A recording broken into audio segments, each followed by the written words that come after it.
In March 1944, Captain James Carter took off from an airfield in eastern England on what his squadron was told was a routine patrol over the North Sea. His P-51 Mustang never returned. The Army Air Forces declared him missing in action, presumed dead. His family received a hand-delivered letter that said only, "Died serving his country in a matter of utmost importance." Details remain classified. 50 years later, a Dutch trawler pulled a corroded propeller from the seafloor, serial number matching Carter's aircraft.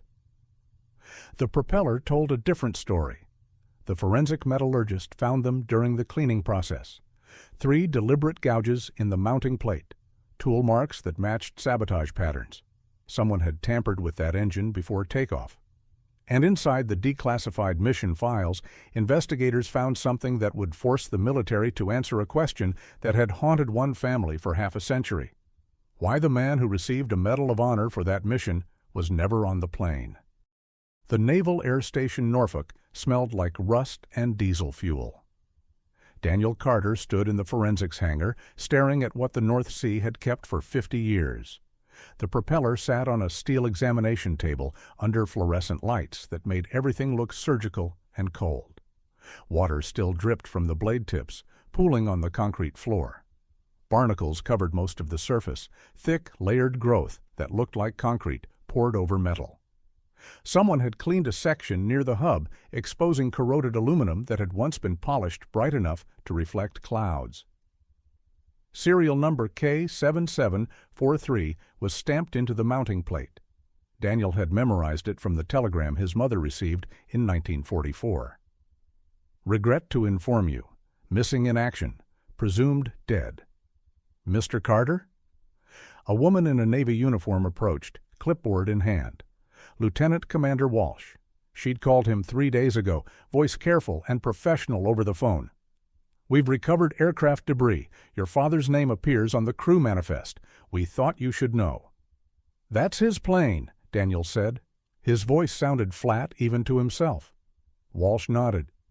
"Serial number matches the records.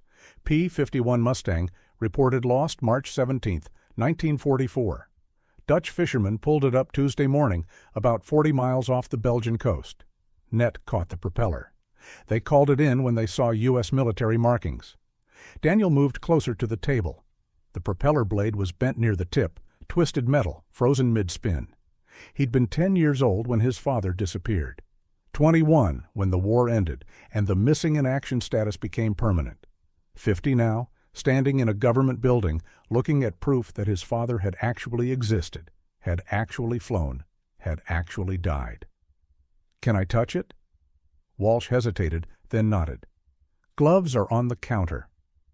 The latex felt thin against his fingers. Daniel reached out and placed his palm against the cleaned section of metal. Cold, rough, real. His father's hands had checked this propeller during pre-flight, had run through the same inspection routine Daniel had watched other pilots perform at air shows over the years, trying to imagine what his father's last day had looked like. "The letter we received," Daniel said, not looking away from the propeller.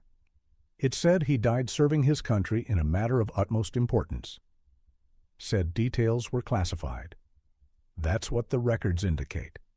But the official report says routine patrol. Engine failure, no details." Walsh's silence stretched long enough that Daniel finally looked at her. She was younger than him, maybe 40, with the careful expression of someone who'd been told exactly what she could and couldn't say. "The mission files were declassified in 1989, she said. 5 years ago. Standard 50-year protocol." "So what was the mission?" "I'm not the right person to—" "What was the mission, Commander?" Walsh glanced toward the hangar doors, then back at the propeller. "Reconnaissance over occupied territory. That's what the file says. Your father was part of a flight group tasked with photographing German positions near the Belgian coast. 3 aircraft, 2 returned. His didn't." Daniel pulled his hand back from the propeller.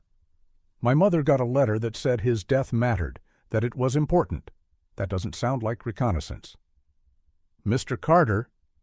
And it doesn't explain why a Navy metallurgist is examining this instead of just cataloging it and moving on. He pointed at the cleaned section. "You're looking for something?" Walsh set her clipboard on the counter. When she spoke again, her voice had dropped lower, like she was aware of how sound carried in the empty hangar. Dr. Brennan found anomalies during the cleaning process, tool marks that shouldn't be there. "What kind of tool marks?" "The kind that suggest maintenance issues." She paused. "Or tampering?" The word hung in the air between them. Daniel looked back at the propeller, at the section they'd cleaned, and now he could see them. 3 parallel gouges in the mounting plate, deliberate and precise. Not corrosion, not impact damage. Something done with intention. Someone sabotaged his plane. "We don't know that for certain." "Those are tool marks. You just said—" "I said there are anomalies that require further investigation." Walsh picked up her clipboard again, armor back in place. "Dr. Brennan will include her findings in the official report. The Navy will review—" "How long?" "I'm sorry. How long will the review take?" Daniel's hands were shaking. He shoved them in his jacket pockets. "How long before someone tells me whether my father's plane was sabotaged?" Walsh's expression softened slightly. "These things take time. Months, probably. Maybe longer." 50 years wasn't long enough. "Mr. Carter, I understand this is difficult." "Do you?" The words came out sharper than he intended. "Do you have a father who disappeared when you were 10? Who you don't remember well enough to picture his face without looking at photographs? Who you spent 40 years wondering about every time you saw a P-51 at an air show or read about the war?" Walsh didn't answer immediately. When she did, her voice was quieter. "No, I don't." Daniel took a breath, forced himself to step back from the table. "I'm sorry." That wasn't fair. "It's fine." She hesitated, then added, "For what it's worth, your father's service record is impressive. Distinguished Flying Cross. 2 aerial victories. His squadron commander called him one of the best pilots in the group. And someone killed him." Daniel looked at the gouges in the mounting plate. 3 deliberate marks. Someone had done that with tools and time and intention. Someone sent him up in a plane they knew would fail. "We don't know." "Yes, we do." Daniel pointed at the propeller. "Those marks weren't made in combat. They were made on the ground, before takeoff." Walsh said nothing. "Who else was on that mission?" Daniel asked. "You said 3 aircraft, 2 returned. Who came back?" Walsh consulted her clipboard, flipping through pages. "The file lists Lieutenant Robert Hartwell and Captain Howard Vance as the other pilots. Hartwell's aircraft sustained damage but made it back to base. Vance." She paused, reading. "Vance changed assignments the morning of the mission, flew a different sortie. Changed assignments. Last-minute reassignment, not uncommon during combat operations. So my father flew Vance's mission. That's what the records indicate." Daniel stared at the propeller. The fluorescent lights hummed overhead. Water dripped from the blade tips onto concrete. Somewhere in the building, a door slammed shut. "I want to see the mission file," he said. "Mr. Carter." "It's declassified. You said so yourself. I have a right to see it." Walsh's jaw tightened. "I'll submit a request to the archive office. It may take several weeks." "Several weeks to access a file that's already been declassified?" "There are procedures—" "Commander," Daniel kept his voice level. "Someone sabotaged my father's plane. Someone sent him to die, and whoever did it has spent 50 years getting away with it. I'm not waiting several weeks for bureaucratic procedures." Walsh looked at him for a long moment, then at the propeller, then back. "The archive office is in Building 7. They close at 5. If you left now, you might make it before they lock up for the day." "Thank you." "I didn't tell you that." "Tell me what?" Walsh almost smiled. "The file reference number is MA317-44-B, Mission Reports from March 1944, Belgian Coast Operations. Ask for Margaret in Archives. Tell her I sent you." Daniel pulled off the latex gloves, dropped them on the counter. What about the propeller? What happens to it? Dr. Brennan will finish her analysis. The Navy will investigate the sabotage evidence. Walsh picked up her clipboard. And I'll make sure the findings don't disappear into bureaucratic limbo. I promise you that. Why? Because 50 years is long enough. She met his eyes. And because you're right. Someone sent your father up in a plane they knew would fail. That's murder, even if it happened during a war. Daniel nodded, not trusting himself to speak. He looked at the propeller one more time. The bent blade, the barnacle crust, the 3 deliberate gouges that someone had made with careful hands and murderous intent. His father had died because someone wanted him dead, not because of engine failure, not because of enemy fire. Because someone on his own side, someone who had access to his aircraft, someone he trusted, had decided he shouldn't come back. Daniel turned toward the hangar doors.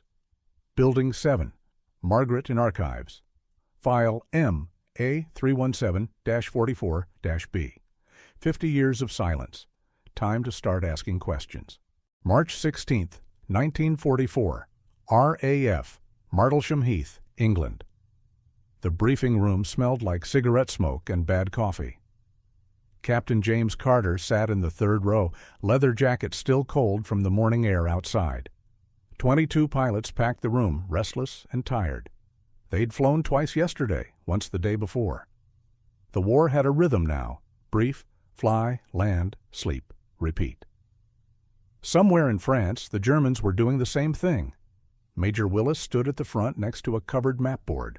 He looked like he hadn't slept in 3 days, which probably meant he hadn't. Behind him, 2 officers Carter didn't recognize watched the room with the careful attention of men who weren't supposed to be there.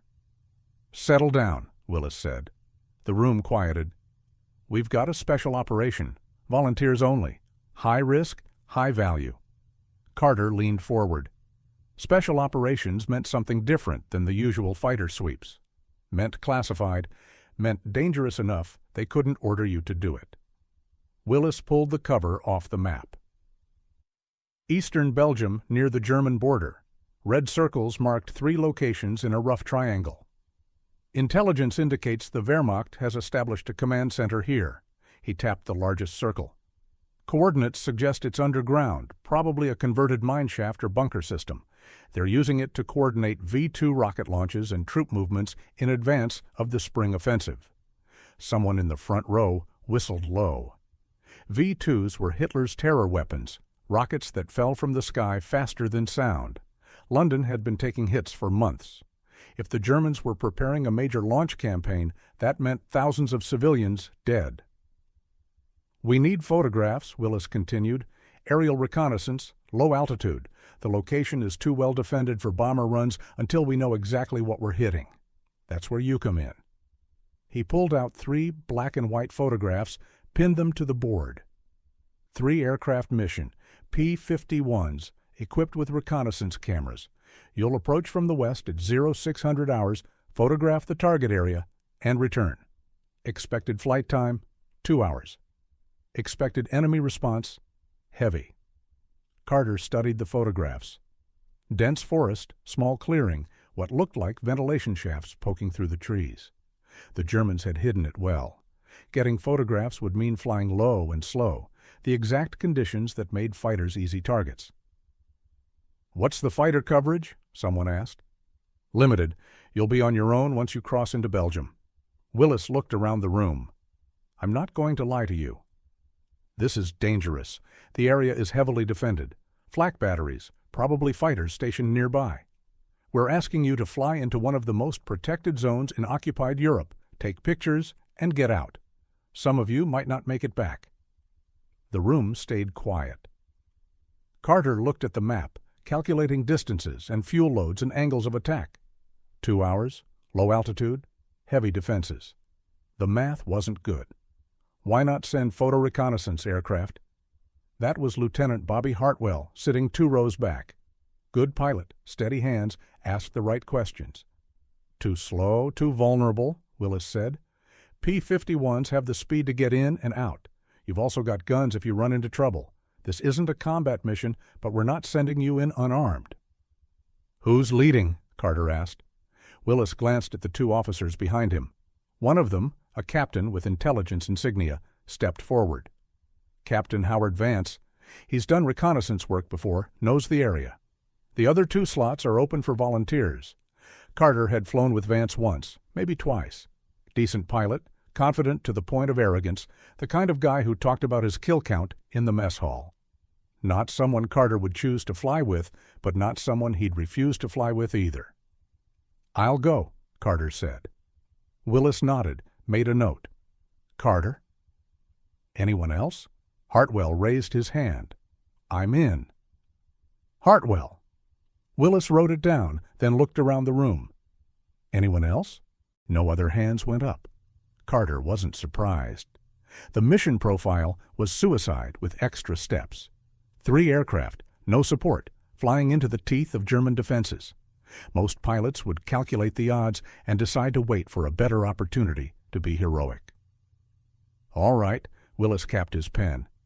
"Carter, Hartwell, Vance, stay behind. Everyone else dismissed.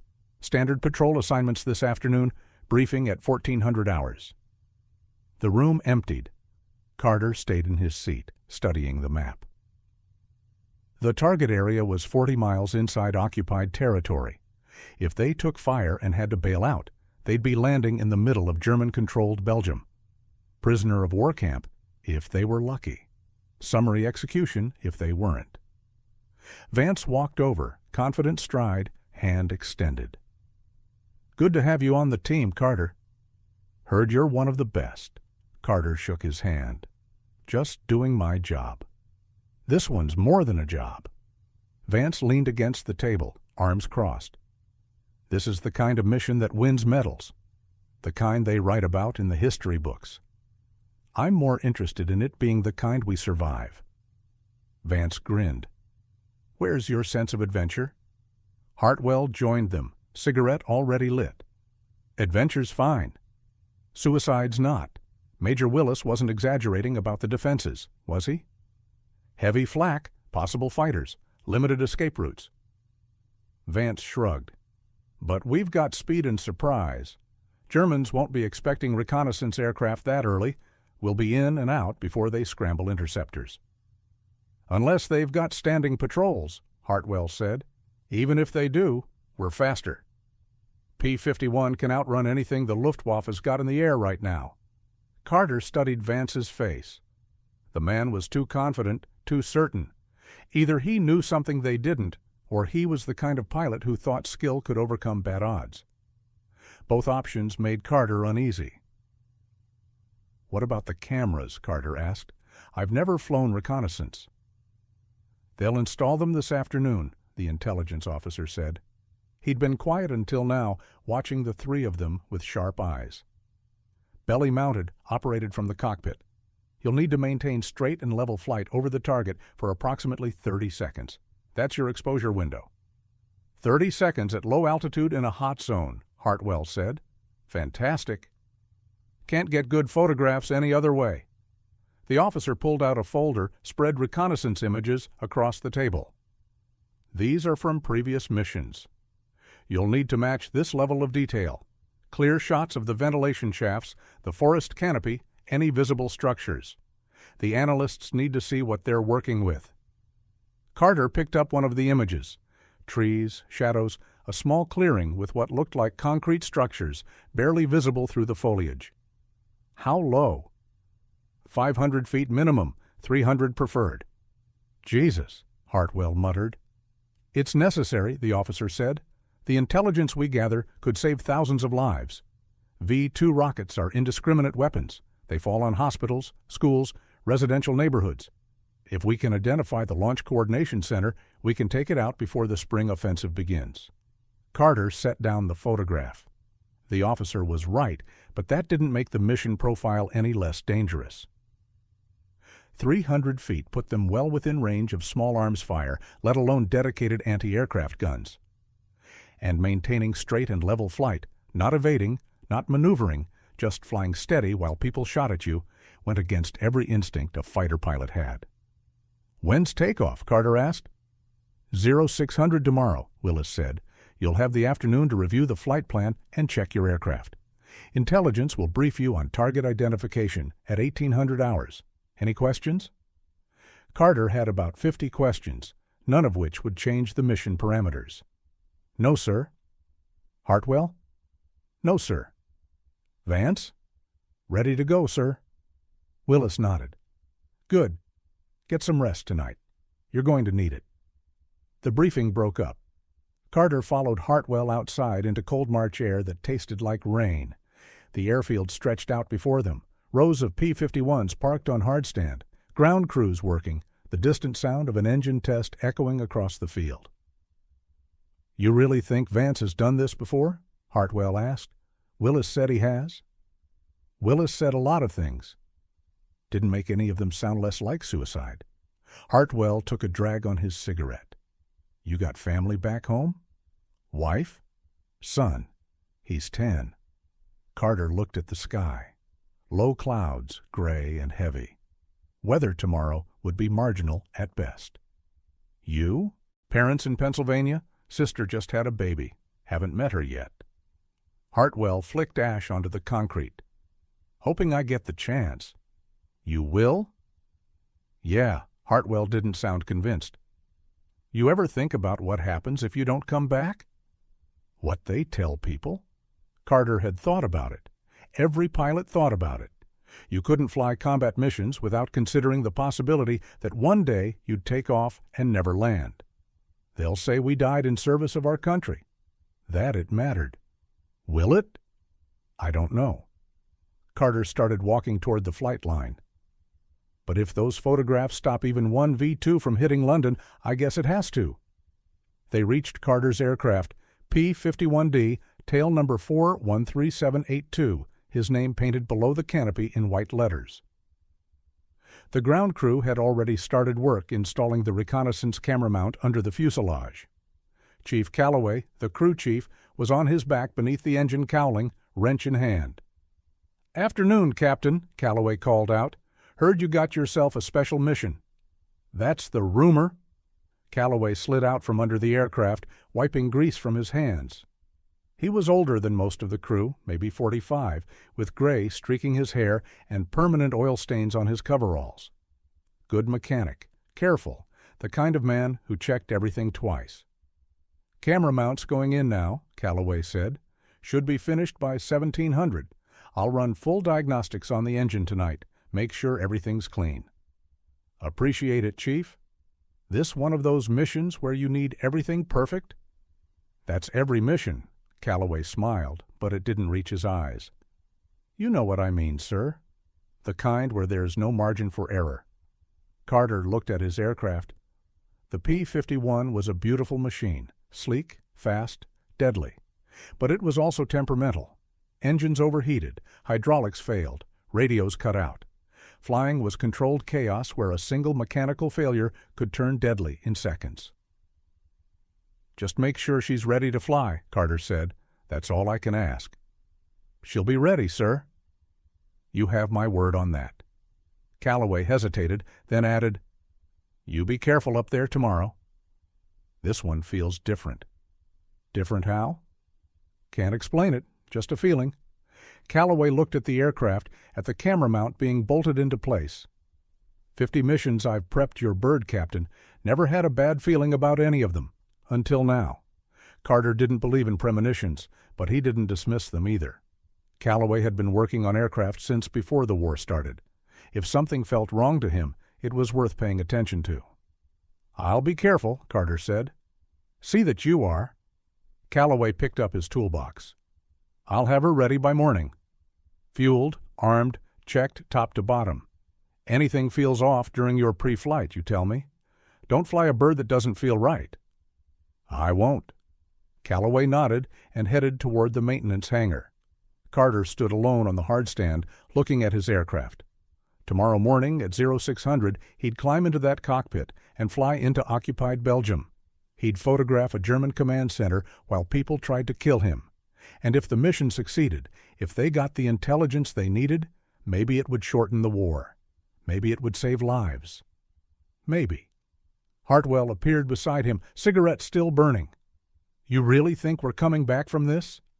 Carter looked at his friend, Bobby Hartwell, 24 years old, Pennsylvania farm boy who'd learned to fly in a biplane held together with wire and hope. Good pilot. Good man. Deserved better than a suicide mission over Belgium. "Yeah," Carter said, "I think we're coming back." "You're a terrible liar, Jim." "I know."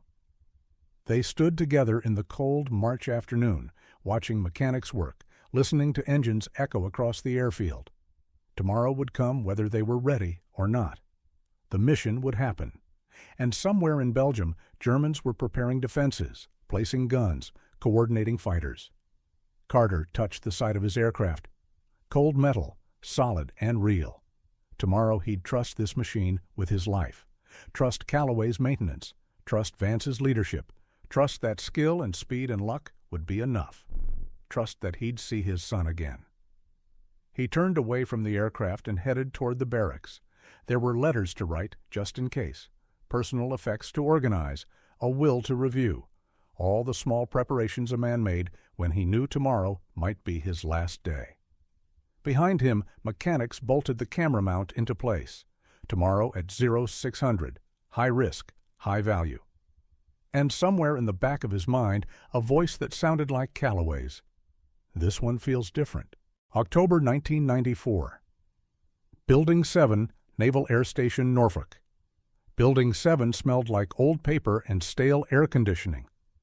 Daniel Carter showed his ID to the guard at the front desk, explained what he needed, and got directed to the 3rd floor. The elevator rattled on the way up. The archives office was exactly what he expected, rows of filing cabinets, fluorescent lights that buzzed, and a woman in her 60s sitting behind a desk covered in manila folders. She looked up when Daniel entered, reading glasses perched on her nose. "Help you?" "Margaret?" "That's me." She set down the folder she'd been reviewing. "You look lost." "Commander Walsh sent me. I'm looking for a mission file, MA 317-4-4-B. Margaret's expression shifted slightly, something that might have been recognition. "Walsh, huh? She doesn't usually send people down here." She stood up, joints audibly cracking. "March 1944, Belgian operations. What's your interest?" "My father was on one of the missions. James Carter. His aircraft was recovered last week. The propeller from the North Sea." Margaret nodded. "Heard about that. You're the family?" "I'm the son." "Come on." She led him deeper into the archives, past rows of filing cabinets labeled by year and theater. "Declassified files are over here. We pulled the 1944 materials out of deep storage about 5 years ago when the 50-year mark hit. Most people don't bother looking at them. Ancient history now." She stopped at a cabinet marked 1944, European Theater March, and pulled open a drawer. Her fingers walked through tabs until she found what she was looking for. MA 317-44-B, Belgian Coast Reconnaissance Operations. She pulled out a thin folder, handed it to Daniel. "There's a reading table in the corner. Make yourself comfortable." Daniel took the folder. It felt light, maybe 20 pages. "This is everything?" "That's what the file says." Margaret adjusted her glasses. "You need copies. I can run them for you. 10 cents a page. I'll let you know."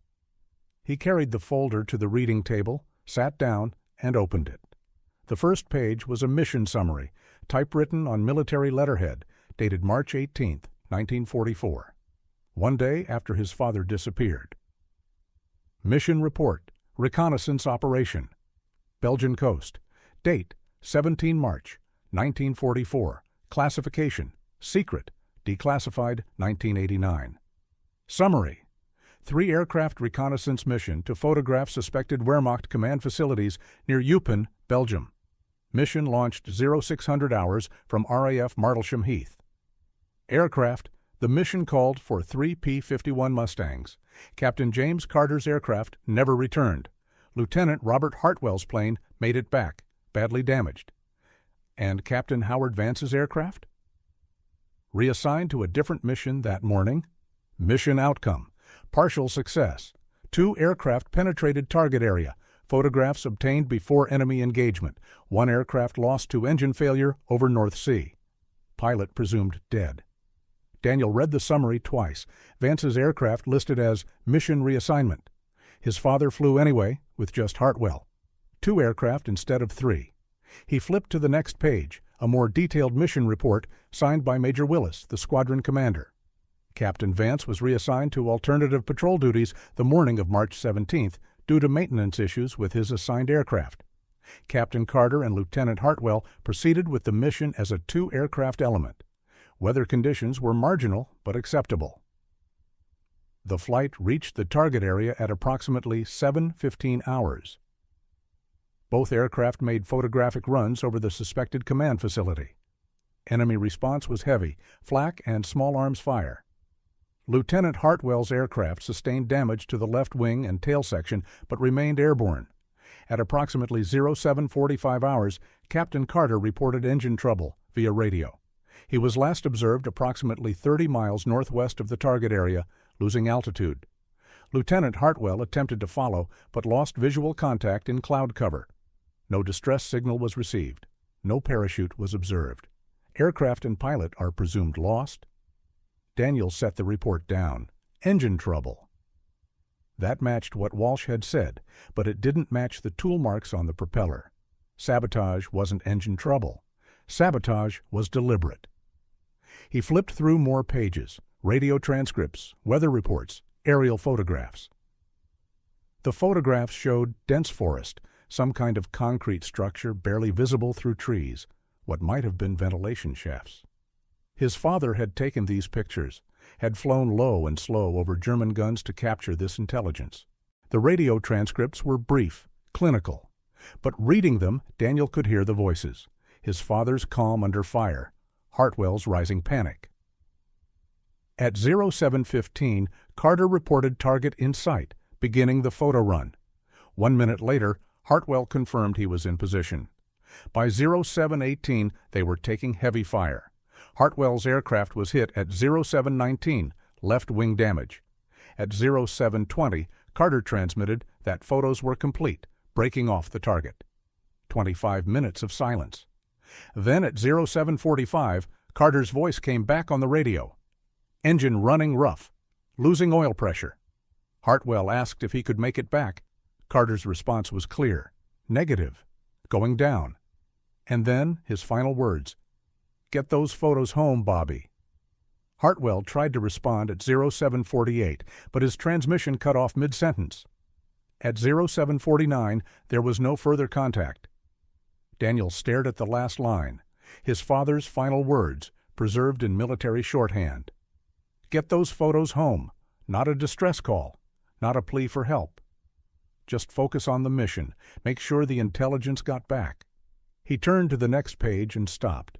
Near the back of the folder, Daniel found a commendation letter dated April 1945. 1 year after the mission. Medal of Honor citation. Recipient, Captain Howard Vance. For conspicuous gallantry and intrepidity at the risk of his life above and beyond the call of duty. On 17 March 1944, Captain Vance led a reconnaissance mission deep into enemy-occupied territory to photograph critical Wehrmacht installations. Despite heavy enemy fire and severe damage to his aircraft, Captain Vance obtained vital intelligence that directly contributed to Allied operations and the eventual destruction of V-2 rocket coordination facilities. His actions exemplify the highest traditions of military service. Daniel read it 3 times, feeling something cold spread through his chest. Vance led the mission. Vance obtained the intelligence. Vance risked his life despite severe damage. But Vance wasn't on the mission. The mission report said so. Aircraft 4-859-31, mission reassignment, maintenance issues. Vance flew a different patrol that day. Daniel looked back at the radio transcripts. Carter and Hartwell. 2 voices. 2 pilots. No mention of Vance anywhere in the actual mission communications. He flipped between the mission report and the Medal of Honor citation, reading them side by side. Every detail contradicted. The mission report said 2 aircraft. The citation implied Vance led the flight. The report said Vance was reassigned. The citation said Vance suffered severe damage to his aircraft. Find what you need? Margaret appeared beside the table, carrying a fresh pot of coffee. This citation, Daniel pointed at the Medal of Honor letter. It says, Captain Vance led the mission on March 17th. That's what it says. But the mission report says he was reassigned, that he didn't fly. Margaret leaned over, squinting at the documents. Huh, you're right. That's odd. More than odd. This is a Medal of Honor. They don't give those out based on false information. No, they don't. Margaret straightened up, frowning. Could be a clerical error. Records get confused during wartime. Maybe whoever wrote the citation didn't have access to the actual mission report. For a Medal of Honor? That seems unlikely. You'd be surprised what gets mixed up in military bureaucracy? But Margaret didn't sound convinced. She looked at the citation, then at the mission report, then at Daniel. You want my opinion? Please? Something's wrong with this file. I've been doing this job for 30 years. I've seen plenty of declassified materials. This one doesn't sit right. She tapped the citation. This was written a year after the mission. Plenty of time for someone to check the facts. If Vance wasn't on that flight, whoever wrote this citation knew it. So why give him a Medal of Honor for something he didn't do? That's the question, isn't it? Margaret pulled a chair over, sat down heavily. You said your father's aircraft was recovered last week? Dutch fishermen pulled up the propeller. Navy's examining it now. And they called you? Commander Walsh. She said there were anomalies in the propeller, tool marks, evidence of tampering. Margaret's expression went very still. Sabotage? That's what it looks like. She was quiet for a long moment, staring at the file. When she spoke again, her voice was careful. I'm not supposed to speculate. This is all official record, but if someone tampered with your father's aircraft, and if someone else received a Medal of Honor for a mission he didn't fly. She trailed off, letting Daniel finish the thought. Someone took credit for my father's mission, and maybe made sure my father wouldn't come back to dispute it. I didn't say that. But you're thinking it. Margaret didn't deny it. She reached for the folder, flipped back to the mission report. Who signed this? Major Willis, squadron commander. He would have known exactly who flew that mission. He would have known Vance was reassigned. So why does the Medal of Honor citation tell a different story? Maybe Willis didn't write the citation. These things go through channels. Someone higher up in the chain of command prepares the paperwork, submits it for approval. By the time it reaches the awards board, the original witnesses might not be consulted. Margaret pulled off her reading glasses, rubbed her eyes. Or they might be pressured to stay quiet. That's what I'm afraid of. With good reason. She stood up, walked to a filing cabinet, pulled out a blank form. There's another archive, military personnel records kept separate from mission files. If you want to know more about Vance, about what happened to him after the war, that's where you'd look. Where is it? St. Louis. National Personnel Records Center. She started filling out the form in neat handwriting. Here's the address and the request information you'll need.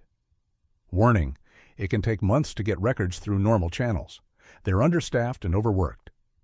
I don't have months. Then you'll need to go in person, make a case for expedited access. Bring documentation, the propeller recovery, the mission report, anything that establishes your standing as next of kin. Margaret handed him the form. They might say no, but they might also say yes, especially if you explain about the sabotage evidence. Daniel took the form, folded it carefully. What about Lieutenant Hartwell? He was there. He'd know what really happened. Personnel records would have his last known address, assuming he's still alive. Margaret returned to the mission file, flipped through to a roster page. Here.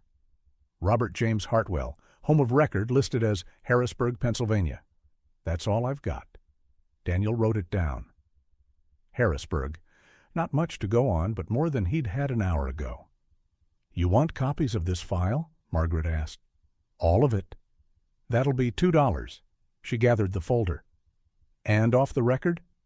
"Be careful. If someone went to the trouble of falsifying a Medal of Honor citation, they're not going to be happy about you digging into it 50 years later. Vance would be in his 70s by now. Maybe. But medals don't belong to just one person. They belong to families, legacies, reputations. You start questioning a Medal of Honor, you question everything built on top of it." Margaret headed toward the copy machine. That makes people defensive, sometimes dangerous. Daniel watched her feed pages into the machine, the mechanical rhythm filling the quiet office. Through the window, afternoon was fading into evening, clouds heavy and gray over the naval base.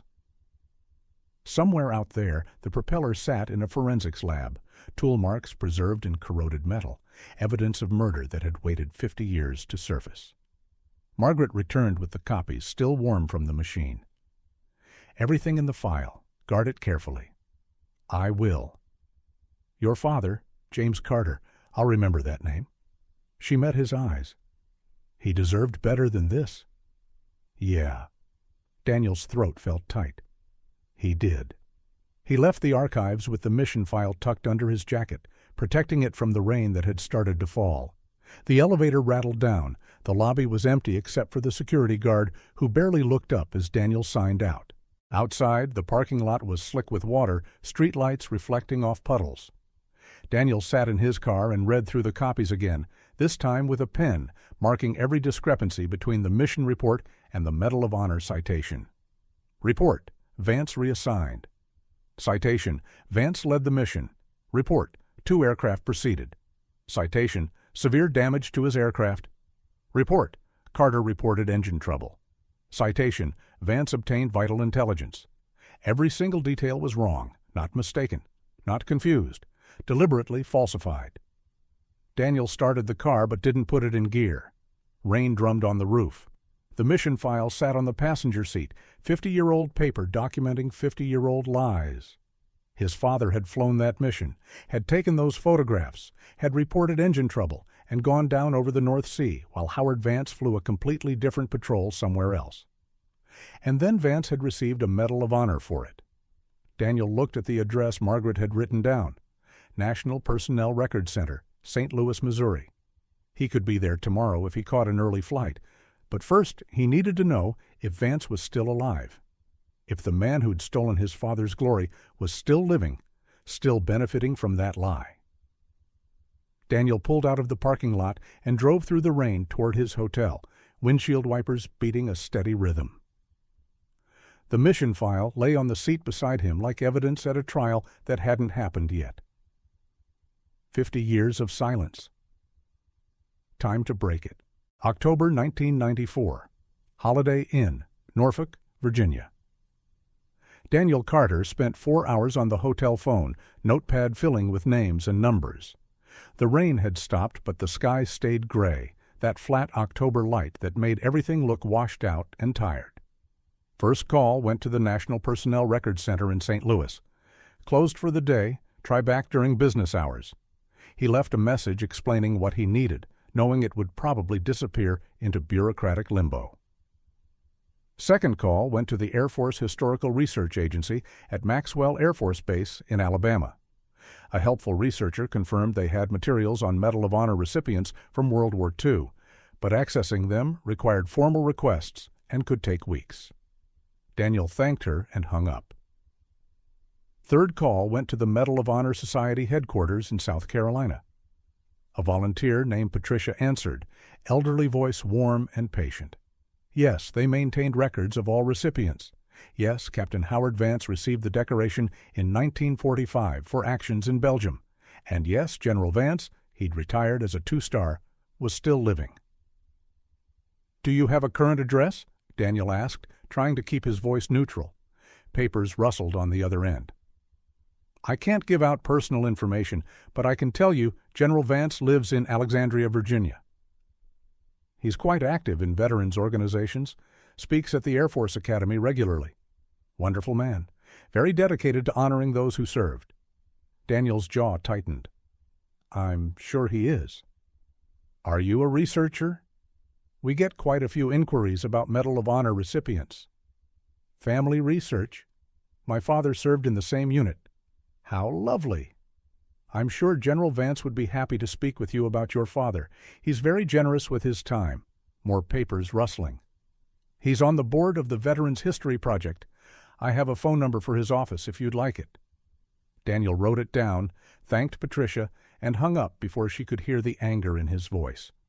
General Howard Vance, 2-star retirement, board positions, speaking engagements, a career built on a lie, still thriving 50 years later. He picked up the phone again, dialed the number Patricia had given him. 3 rings, then a crisp female voice. General Vance's office. This is Catherine speaking. My name is Daniel Carter. I'm trying to reach General Vance regarding a World War II mission from March 1944. The General receives many inquiries about his service. May I ask the nature of your question? My father flew a reconnaissance mission on March 17, 1944. Captain James Carter. I believe General Vance was involved in the same operation. A pause. Let me check the General's schedule. He's quite busy this month, but he does try to make time for families of fellow servicemen. Keyboard clicks in the background. He has an opening next Thursday at 2 o'clock, if that works for you. 6 days away. Daniel wanted to drive to Alexandria tonight, bang on Vance's door, demand answers. But Walsh's warning echoed in his head. Be smart. Build your case first. Thursday works, Daniel said. Wonderful. The address is 847 Sycamore Lane, Alexandria. Do you need directions? I'll find it. And may I tell the General what specifically you'd like to discuss? The mission on March 17th, the intelligence gathered, and who actually flew it. Another pause, longer this time. I'll note that in his calendar. Is there anything else? No. Thank you. Daniel hung up and immediately dialed Commander Walsh's number. She answered on the second ring. Carter, I was about to call you. I found him. General Howard Vance, living in Alexandria. I have an appointment next Thursday. Daniel, I told you not to confront him. I'm not confronting anyone. I'm having a conversation.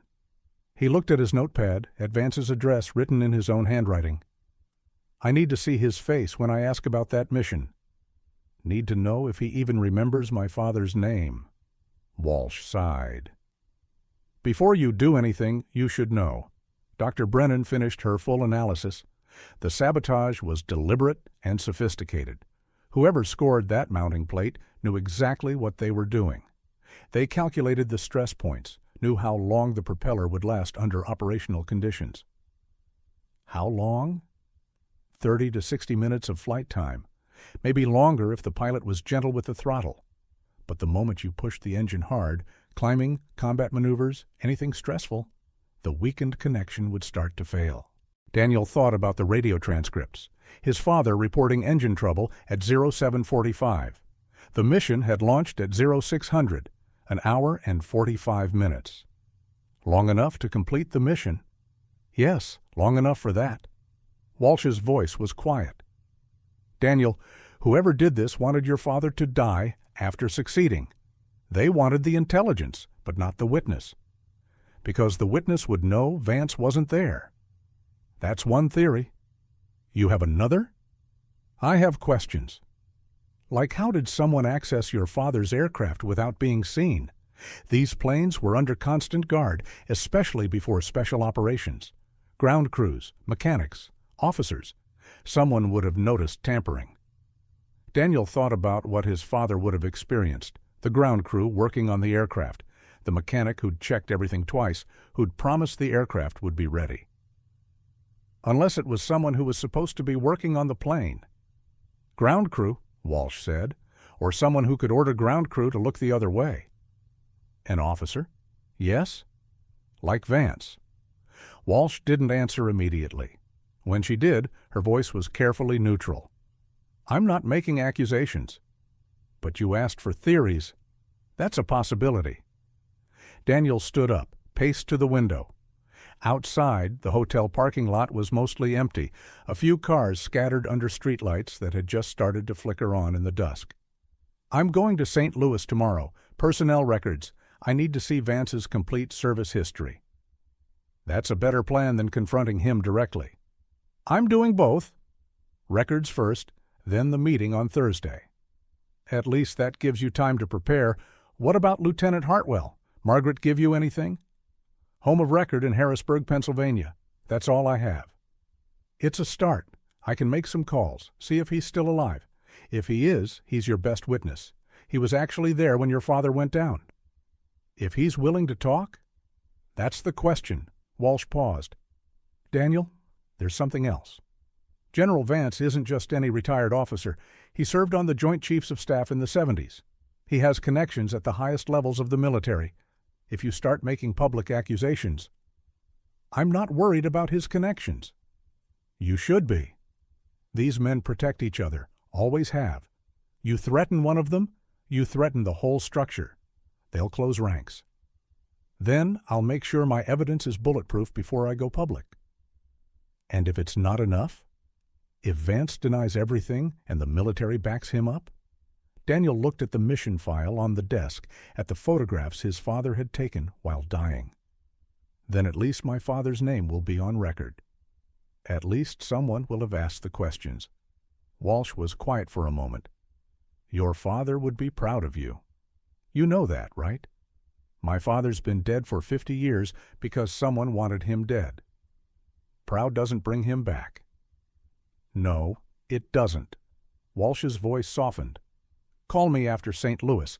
And Daniel, be careful. Men like Vance don't build careers on lies without learning how to protect them." The line went dead. Daniel set down the phone and pulled out his wallet, counted cash. Enough for a plane ticket to St. Louis, maybe a rental car. He'd max out his credit card if he had to. Some things were worth going into debt for. He called the airport, booked a 6 a.m. flight to St. Louis. Then he called the National Personnel Records Center again, got the after-hours voicemail, left a detailed message about his father's service record and General Vance's personnel file, mentioned the propeller recovery, the sabotage evidence, his status as next of kin. By the time he finished, it was past 8 o'clock. The hotel room felt too small, walls pressing in. Daniel grabbed his jacket and went down to the lobby bar, ordered coffee he didn't want, sat in a corner booth with the mission file spread out in front of him. He read through everything again, this time taking notes.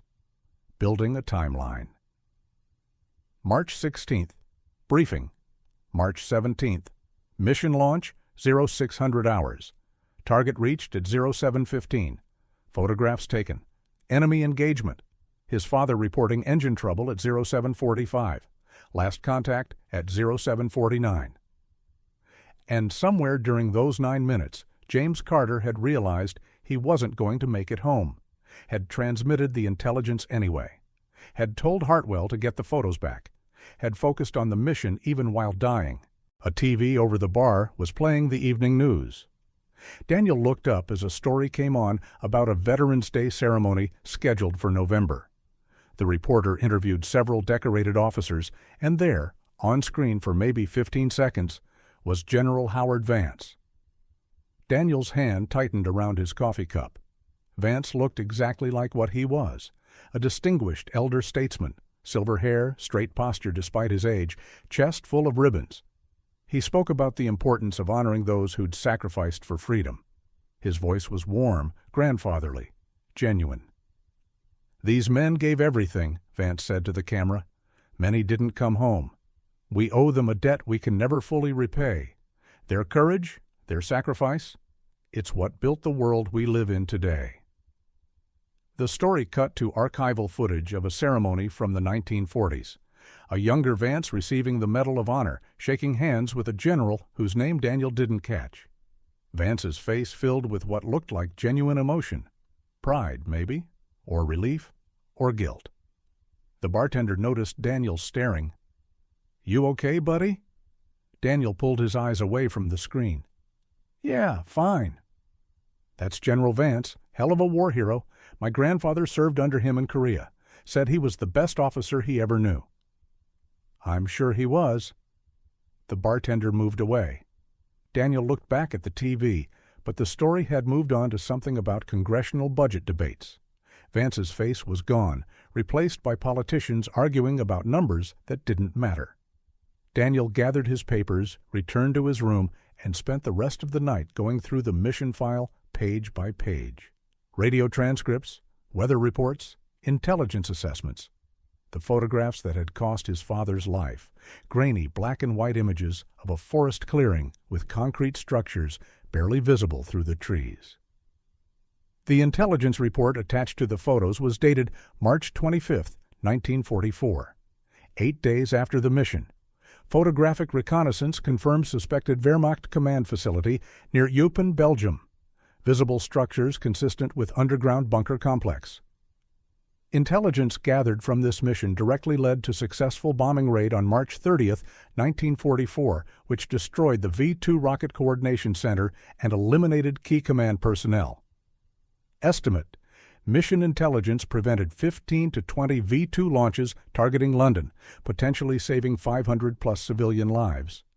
His father had saved 500 lives, maybe more, had flown into enemy territory with the sabotaged aircraft and still completed the mission, still got the photographs, still transmitted the intelligence.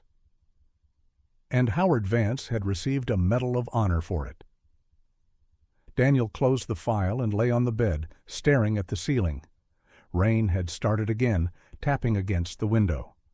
Somewhere in Alexandria, General Vance was probably asleep in a comfortable bed, surrounded by commendations and photographs and the respect of a grateful nation.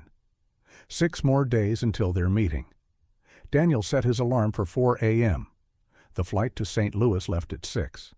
He needed to be at the National Personnel Records Center when they opened, needed to request both his father's complete file and Vance's service record, needed documentary evidence that would prove what he already knew in his gut. Howard Vance was a fraud, and 50 years ago, someone had murdered James Carter to keep him from exposing it. Daniel turned off the light but didn't sleep.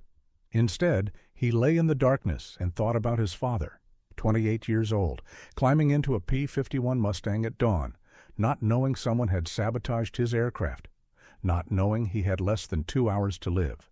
Had he been afraid? Had he suspected something was wrong?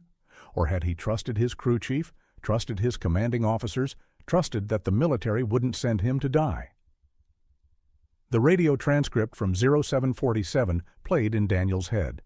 Going down. Get those photos home, Bobby. Not a plea for help, not fear. Just focus on the mission. Make sure the intelligence survives, even if he doesn't. That was the kind of man his father had been, the kind who put the mission first, even at the end.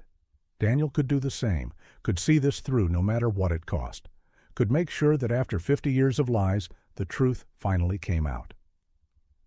Outside, rain fell on Norfolk. Inside, Daniel Carter lay awake and planned how to destroy a general's reputation. Some debts took 50 years to pay. This one was overdue. March 17, 1944, 0530 hours, RAF, Martlesham Heath, England. The airfield was still dark when Captain James Carter walked to his aircraft. Cold bit through his leather jacket. Frost covered the hardstand, crunching under his boots. Around him, ground crews moved like shadows, prepping planes for the morning's operations. His P-51 sat waiting, tail number 413782 barely visible in the pre-dawn light. Someone had painted his name below the canopy in fresh white letters. Carter ran his hand along the fuselage, metal cold enough to sting his palm. "Morning, Captain." Chief Calloway appeared from under the wing, flashlight in hand. His breath made clouds in the freezing air. "She's ready. Fueled, armed, camera installed and tested. Any issues?" "Clean as she'll ever be. Ran diagnostics twice last night.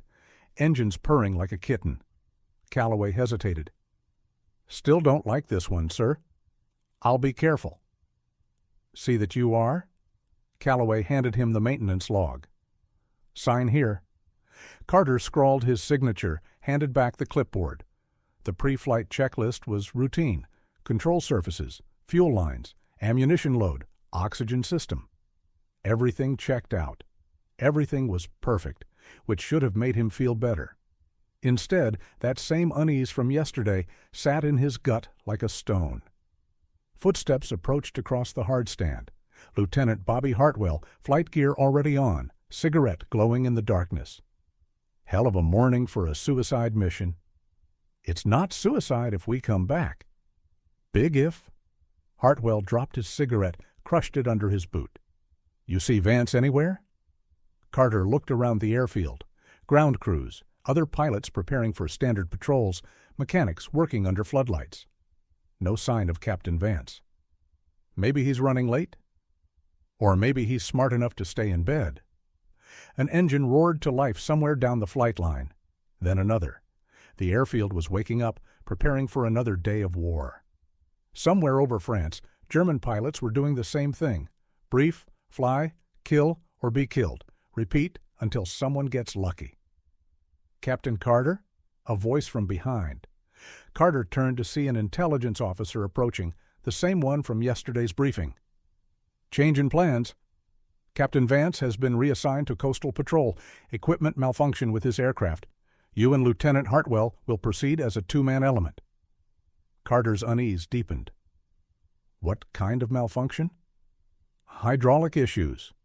Maintenance discovered it during pre-flight checks. Nothing that can be fixed in time for your launch window.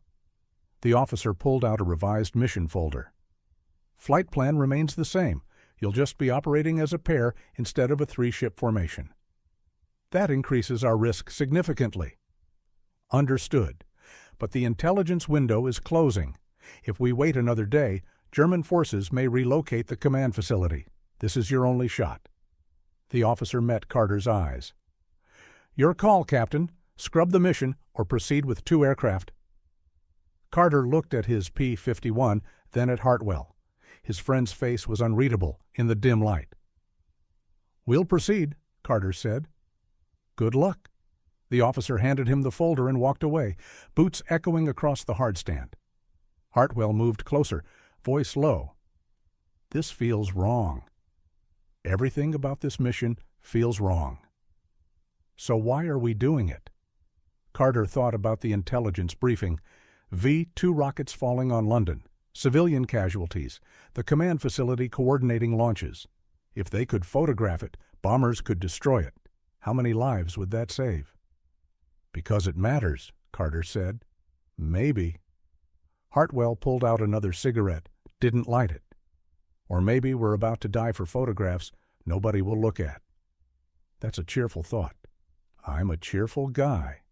Hartwell finally lit the cigarette. You write your letter? Everyone wrote letters before dangerous missions, just in case. Carter had written his last night, sitting in the barracks while other pilots slept. Dear Anne, if you're reading this, it means I didn't make it back. Tell Danny I love him. Tell him his father did something that mattered. Yeah, Carter said. You? Told my mom I died doing something heroic. Figured that would make her feel better. Hartwell took a drag. Didn't mention that heroic and stupid are basically the same thing. A jeep pulled up, headlights cutting through the darkness. Major Willis climbed out, walked toward them with the purposeful stride of a man who'd already been awake for hours. Carter. Hartwell, you're cleared for takeoff at 0600. Weather's marginal, but acceptable. Cloud cover should give you some concealment on the approach. Willis looked at Carter's aircraft, then at Hartwell's. I heard about Vance. You comfortable proceeding without a third aircraft? No, sir, but we'll manage. Good man. Willis handed him a sealed envelope. Updated intelligence. Target photographs and defensive positions. Review it before you launch. Carter took the envelope. Sir, about Captain Vance. Hydraulic failure. Bad luck. But these things happen. Willis's expression was carefully neutral. Focus on your mission, get those photographs, and get home. That's all that matters. Yes, sir. Willis nodded and returned to the jeep. The engine started, headlights swept across the airfield, and then he was gone. Carter opened the envelope. Inside were reconnaissance photographs of the target area, marked with estimated flak battery positions. Red circles everywhere. The Germans had fortified this location heavily. "Jesus," Hartwell muttered, looking over his shoulder. "We're flying into that?" "Apparently." "I'm starting to think Vance's hydraulic failure was the smartest thing that happened today." Carter studied the photographs. Dense forest, limited approach vectors, heavy defenses. Getting in would be difficult. Getting out would be nearly impossible.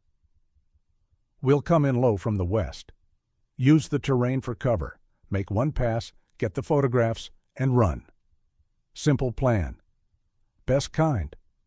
Also the kind that gets you killed." Hartwell finished his cigarette. "But what the hell? We're already here." Around them, the airfield continued its morning routine. Pilots climbing into cockpits, engines coughing to life, ground crews pulling wheel chocks. Another day of war beginning. Carter climbed onto his P-51's wing, settled into the cockpit. The seat was cold, instrument panel dark. He went through the startup sequence from memory, fuel mixture rich, throttle cracked, magnetos on. The engine turned over once, twice, then caught with a roar that made his bones vibrate. Instruments came alive, oil pressure rising, fuel flow normal. Hydraulics, he checked them specifically, responding correctly. Everything was functioning exactly as it should. Chief Calloway appeared beside the cockpit, gave a thumbs up. Carter returned it. Through the canopy, he could see Hartwell's aircraft, engine running, ready to go. His friend raised a hand. Carter waved back. 0600 approached. The tower gave clearance. Carter released the brakes, felt the aircraft begin to roll. The P-51 moved down the taxiway, gathering speed, wings rocking slightly over uneven concrete.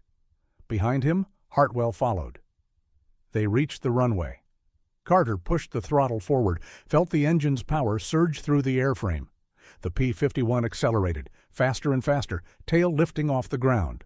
Then the wheels were up, and he was airborne, climbing into gray dawn sky. Hartwell formed up on his wing, 2 aircraft heading east toward occupied Belgium. Carter checked his instruments one more time. Everything normal, everything perfect. That feeling of unease hadn't gone away. He pushed it aside and focused on the mission. 40 miles to the target, low altitude to avoid radar, radio silence until they reached the objective. Then 30 seconds of straight and level flight while the cameras captured the intelligence they needed. 30 seconds of being a perfect target. Below, England fell away. They crossed the coast, the North Sea spreading out beneath them like hammered metal in the early light. Somewhere ahead, Belgium waited, and beyond that, Germany.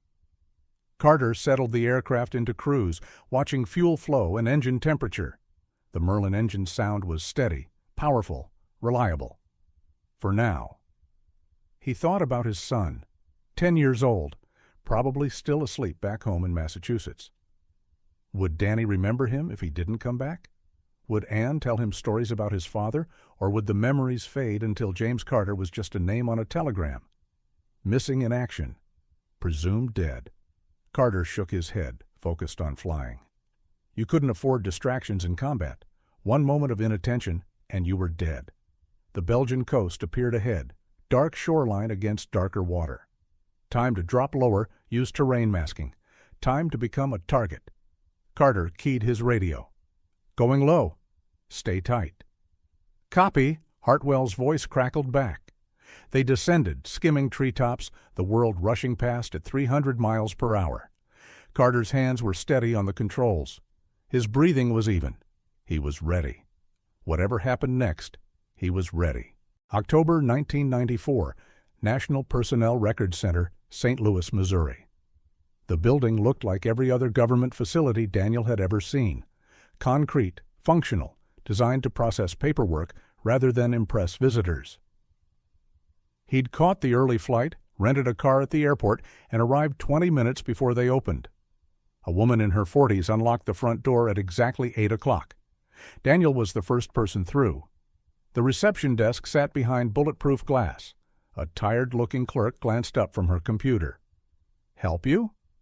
"I need to access military personnel records. 2 files. My father and another serviceman from the same unit." "You'll need to fill out a request form. Standard processing time is 6 to 8 weeks." I'm next of kin on one file. The other is related to an ongoing investigation into possible war crimes. Daniel pulled out the mission report, the propeller analysis from Commander Walsh, his father's death certificate. I need expedited access. The clerk's expression shifted slightly.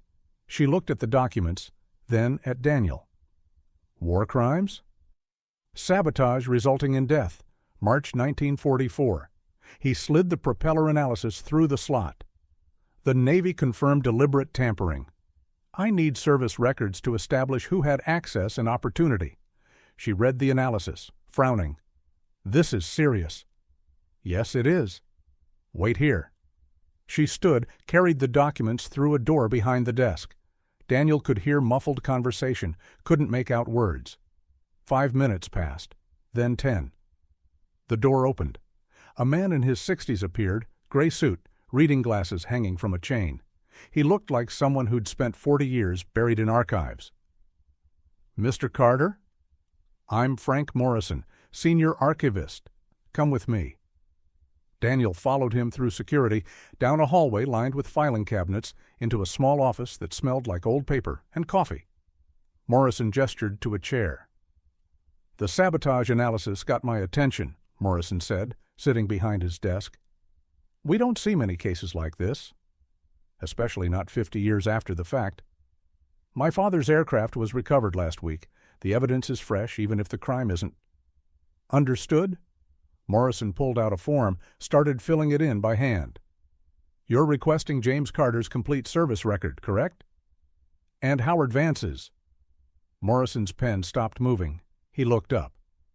General Vance? Captain Vance in 1944. Yes. That's a sensitive request. Is there a legal reason I can't access it? No. Personnel records from World War II are public after 50 years, but General Vance is still alive, still politically connected. Requesting his file will generate attention. Good. It should. Daniel leaned forward. Vance received a Medal of Honor for a mission my father actually flew. The mission report proves Vance wasn't there. I need his service record to understand how that happened. Morrison set down his pen. That's a serious allegation. I have documentation. The mission report lists Vance as reassigned. The Medal of Honor citation says he led the mission. One of those documents is false. Or there was an administrative error. Commander Walsh at Norfolk Naval Station doesn't think so. Neither does the archivist who showed me the original files. Daniel pulled out the mission report copies. Read it yourself. Morrison took the papers, read carefully. His frown deepened. When he finished, he removed his glasses and rubbed his eyes. This is problematic. That's a polite way of saying it. Mr. Carter, if you're right, if this Medal of Honor was awarded fraudulently, it opens questions that will affect a lot of people. General Vance built a distinguished career. He served on the Joint Chiefs of Staff. He's advised presidents. His reputation is built on my father's death. Daniel's voice stayed level. I don't care about his reputation. I care about the truth. Morrison was quiet for a long moment. Then he stood. Wait here. This will take some time. He left. Daniel sat alone in the office, listening to the building's sounds. Footsteps in hallways, doors opening and closing, the hum of fluorescent lights. Somewhere people were processing paperwork, filing documents, maintaining the bureaucratic machinery that kept military history organized. 30 minutes passed, then 45. Morrison finally returned, carrying 2 thick folders. He set them on the desk carefully, like they were evidence at a trial. James Carter's complete service record and Howard Vance's. Daniel reached for his father's file first. It was thinner than he expected. Service dates, training records, flight logs, commendations. The Distinguished Flying Cross citation was there, dated February 1944, for extraordinary achievement in aerial flight over enemy territory. His father had earned that. No questions, no doubts. Near the back, Daniel found the letter his mother had received. Died serving his country in a matter of utmost importance. Details remain classified. Official letterhead, genuine sympathy, carefully worded to say everything while revealing nothing. And then the declaration. Missing in action, presumed dead. March 17, 1944. Daniel set the file aside and reached for Vance's. This one was much thicker. Decades of service compressed into paper and ink. He flipped through, looking for 1944. There it was. March 17, 1944. Flight log entry. Coastal Patrol, Sector 7B. Duration, 2 hours, 15 minutes. No enemy contact? Routine. Carter's hands tightened on the paper. Routine patrol. While his father was photographing German installations and dying over Belgium, Vance had flown a routine coastal patrol. Saw nothing. Did nothing. And a year later received the Medal of Honor. Daniel flipped forward. April 1945. The citation was there, identical to the one in the archives. For conspicuous gallantry and intrepidity at the risk of his life above and beyond the call of duty. But underneath it, Daniel found something new.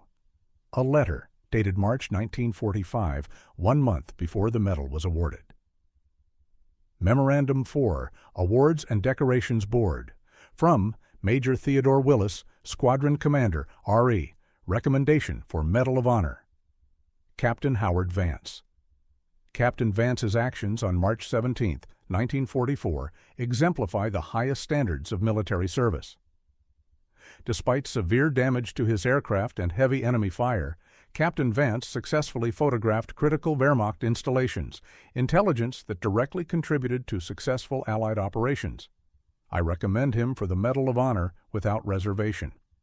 Willis had written it, the squadron commander, the man who'd signed the mission report saying Vance was reassigned. Daniel read it twice, feeling something cold settle in his chest. Willis had known Vance wasn't on that mission, and had recommended him for the Medal of Honor anyway. You see the problem, Morrison said quietly. Willis lied, in an official military document. Or he was pressured to write that recommendation. By who? Morrison flipped through more pages in Vance's file. Look at the promotion dates. Captain in 1944, Major in 1946, Lieutenant Colonel in 1948. He moved up fast, very fast. Someone was protecting him, or rewarding him. Morrison found another document, handed it to Daniel. Transfer orders, April 1944, 1 month after your father's death. Vance was transferred to the Pentagon. Staff position, strategic planning. Daniel stared at the transfer orders. Vance had left combat operations immediately after receiving credit for the mission. Had gone to Washington, had started building the career that would eventually make him a general. What about Hartwell? Daniel asked. Lieutenant Robert Hartwell. He was the other pilot on that mission. He'd know what really happened. Morrison pulled out a notepad, wrote down the name. I can check if we have his records. Give me a few minutes. He left again.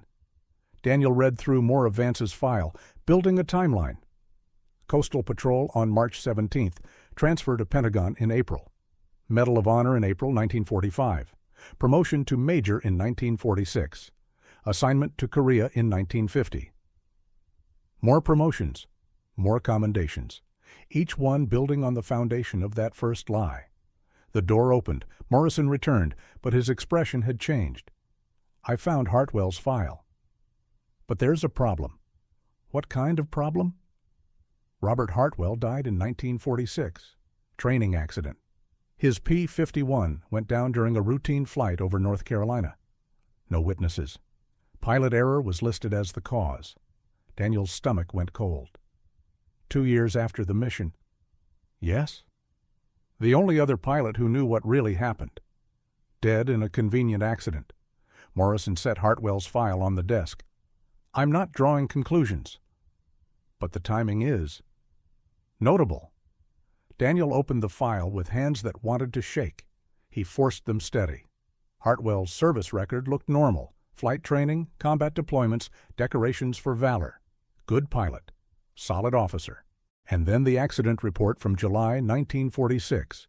P-51. D aircraft experienced catastrophic engine failure during routine training flight. Pilot attempted emergency landing but crashed short of runway. Aircraft destroyed. Pilot killed instantly. Engine failure, just like his father. "Do you have the accident investigation report?" Daniel asked. "It should be attached." Morrison flipped through pages. Found it. "Here." The investigation was brief, almost cursory. Engine failed. No evidence of mechanical defect. No evidence of maintenance error. Pilot error seemed most likely. Case closed. Daniel read between the lines. Nobody had looked very hard. Nobody had asked difficult questions. The investigation had concluded exactly what it needed to conclude. "They killed him," Daniel said quietly. "Hartwell saw what happened on that mission. He knew Vance wasn't there, so they killed him too." "That's speculation." "Is it?" Daniel pointed at the dates. "March 1944, my father dies with a sabotaged aircraft. April 1944, Vance transfers to the Pentagon. July 1946, Hartwell dies in an engine failure. April 1945, Vance gets the Medal of Honor. Every witness eliminated. Every loose end tied up." Morrison didn't argue. He just looked at the files spread across his desk, 50 years of documentation telling a story neither of them wanted to believe. "What do I do with this?" Daniel asked. "That's not my decision." Morrison gathered the files carefully. "But I can make copies." "Everything. Your father's record, Vance's service history, Hartwell's accident report. You'll need documentation if you're going to make allegations this serious." "How long?" "Give me an hour, maybe 2. Morrison stood. "There's a cafeteria on the second floor. Get some coffee. This is going to be a long day." Daniel left the office, found the cafeteria, bought coffee he couldn't taste. He sat by a window overlooking the parking lot and thought about Lieutenant Robert Hartwell. 26 years old when he died, survived combat in Europe, came home, and 2 years later his aircraft fell out of the sky. Convenient. Too convenient. Daniel pulled out his notepad, started writing, building the case piece by piece, the sabotage evidence, the mission report, the Medal of Honor citation, Willis's recommendation letter, Vance's rapid promotion, Hartwell's convenient death. Each fact on its own might be explainable. Together they formed a pattern: murder, fraud, cover-up. And it had worked for 50 years. His coffee had gone cold by the time Morrison found him. The archivist carried a large envelope stuffed thick with papers. Complete copies. Everything in all 3 files. Morrison handed him the envelope. "And, Mr. Carter?" "Be careful. You're walking into something that powerful people spent decades protecting. They won't be happy when you start asking questions." "I'm not asking questions." Daniel stood, took the envelope. "I'm demanding answers." "Good luck. You're going to need it." March 17, 1944. 07:15 hours. Over Eupen, Belgium. The forest appeared below like a dark carpet stretching to the horizon. Captain James Carter kept his P-51 low, skimming treetops at 200 feet. Beside him, Hartwell's aircraft mirrored every move, tight formation, radio silent. They'd crossed into Belgium 10 minutes ago. No enemy contact yet. Just dense forest and morning fog that clung to valleys like smoke. Carter checked his map, compared landmarks. The target should be dead ahead, maybe 2 miles. He keyed his radio, risked breaking silence. "Target in sight. Beginning photo run." "Copy." Hartwell's voice crackled back. "I'm on your 6. The forest opened into a clearing. There, concrete structures barely visible through camouflage netting. Ventilation shafts poking through trees, exactly like the intelligence photographs. The Wehrmacht Command Facility. Underground bunker coordinating V-2 launches and troop movements across Belgium. Carter lined up his approach, activated the belly camera. 30 seconds of straight and level flight. 30 seconds of being a perfect target while the camera captured the intelligence they needed. He pushed the throttle forward slightly, maintaining altitude and speed. The concrete structures grew larger in his windscreen. He could see details now, gun emplacements, what looked like a radio antenna, personnel moving between buildings. Then the first tracer rounds cut through the air. "Taking fire," Carter said, voice steady despite his heart hammering. Heavy flak. Orange bursts exploded around his aircraft. The P-51 shuddered as shrapnel pinged off the fuselage. Carter held course, hands locked on the controls, counting seconds. The camera needed time, needed clear shots, more tracers. The sky filled with smoke and fire. Something hit his left wing, tore a hole the size of a baseball through aluminum skin. "Jim, you're hit!" Hartwell's voice urgent. "I see it. Stay on mission." Carter kept flying, kept the aircraft steady. 20 seconds. That's all he needed. An explosion erupted off his right side, close enough to rock the P-51 violently. The canopy cracked. Carter's ears rang from the concussion. But the engine kept running. Controls still responded. 15 seconds. Below, German gunners tracked him. Flak batteries firing in coordination, filling the air with shrapnel. Carter could see muzzle flashes from multiple positions. They'd been waiting. Expected this. A hammer blow struck the fuselage behind him. The aircraft lurched sideways. Warning lights flashed on the instrument panel, hydraulic pressure dropping, oil temperature rising. "Jim, break off!" Hartwell yelled. Not yet. 10 seconds. The camera was still running, still capturing images. Buildings, personnel, defensive positions. Everything the bombers would need. Another burst of flak, this one ahead and below. Carter flew through the smoke, emerged on the other side. The concrete structures passed beneath him, every detail captured by the camera. 5 seconds. The engine coughed, oil pressure gauge dropped sharply. Something was wrong, something fundamental. Carter's training screamed at him to pull up, break off, run. But the mission wasn't complete. 3 seconds. Hartwell's aircraft took a hit. Carter saw smoke trail from his friend's left wing, watched the tail section shudder from impact. But Hartwell held formation, kept flying. 2 seconds. The camera clicked off. Mission complete. Carter yanked the stick hard right, broke from the target area, pushed the throttle to maximum. The engine responded, sluggish but functional. Behind him, Hartwell followed, trailing smoke. "Photos complete," Carter transmitted, breaking off. They climbed, gaining altitude, putting distance between themselves and the target. German fire followed them, tracers arcing through the sky, but they were moving fast now, 300 miles per hour, and accelerating. Carter checked his instruments. Oil pressure still dropping, temperature climbing. The engine sounded wrong, a vibration that shouldn't be there, rough patches in the normally smooth power delivery. "Bobby, how bad are you hit?" "Left wing's torn up, tail section damaged, but I can fly." Hartwell's voice was tight. "What about you?"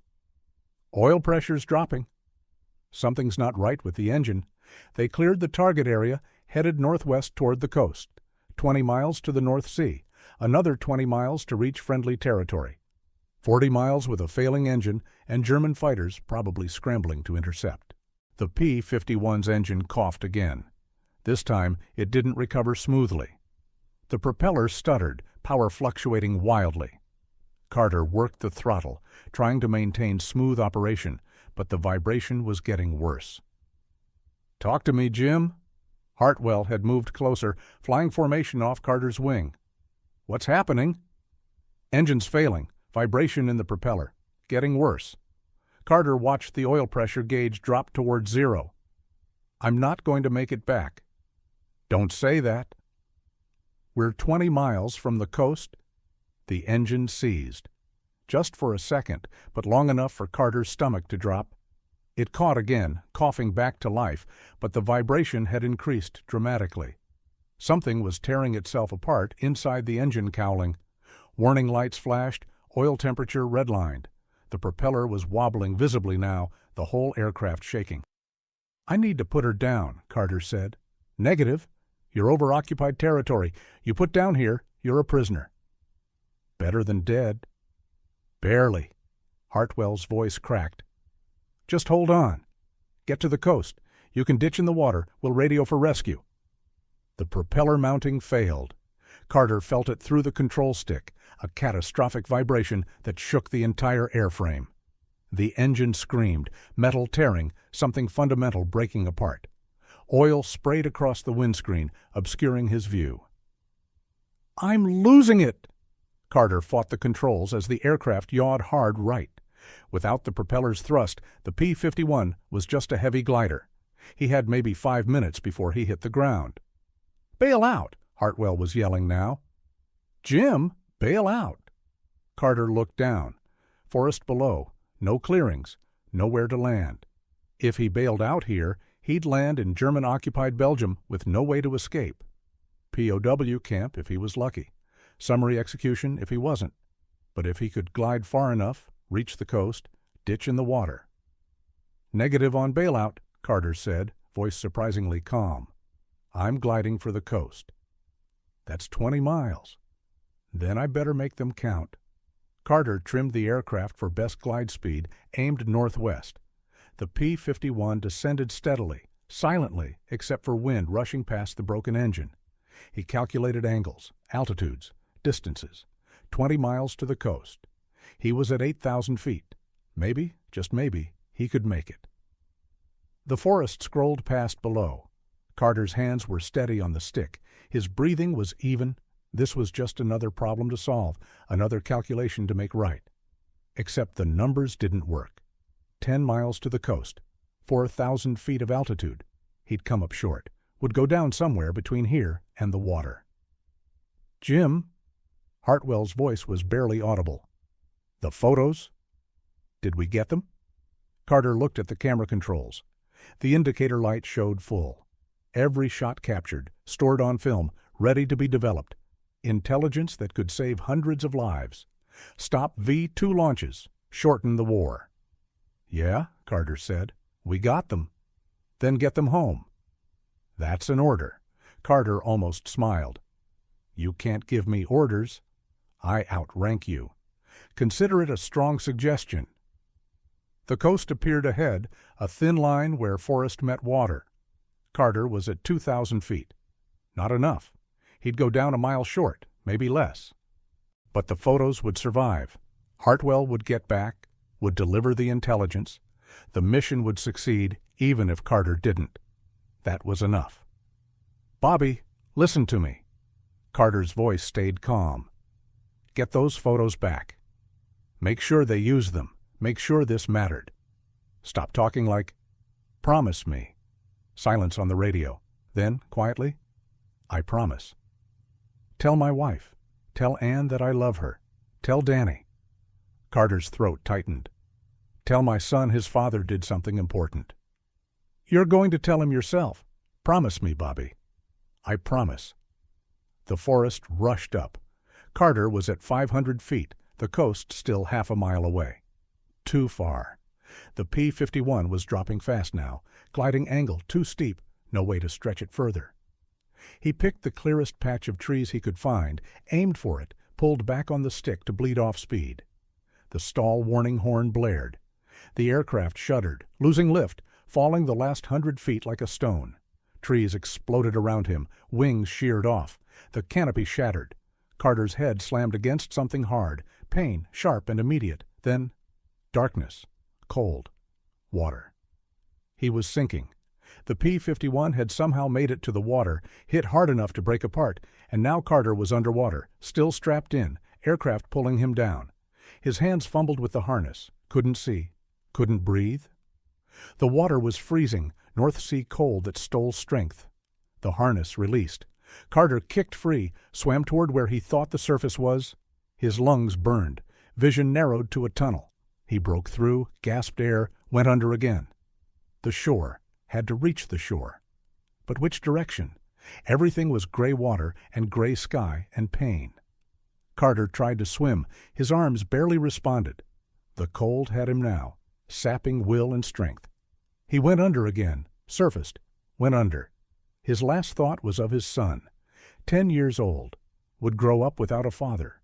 Would maybe, someday, understand that his father had died trying to do something that mattered. The water closed over his head one final time. He didn't surface again. October 1994. Alexandria, Virginia. General Howard Vance's house sat on a quiet street lined with oak trees. Colonial style, well-maintained, the kind of home that whispered old money and military pension. Daniel Carter parked across the street and sat in his rental car, staring at the front door. Thursday, 2 o'clock. 6 days since the propeller came up from the North Sea. 6 days since his father's murder became provable. Daniel gathered the files from the passenger seat, mission reports, service records, the sabotage analysis. Everything Morrison had copied in St. Louis. Everything that proved Howard Vance was a fraud. He walked to the front door and rang the bell. Footsteps inside. The door opened. A woman in her 70s, silver hair perfectly styled, pearls at her throat. She smiled warmly. "You must be Mr. Carter. Please come in. The general is expecting you."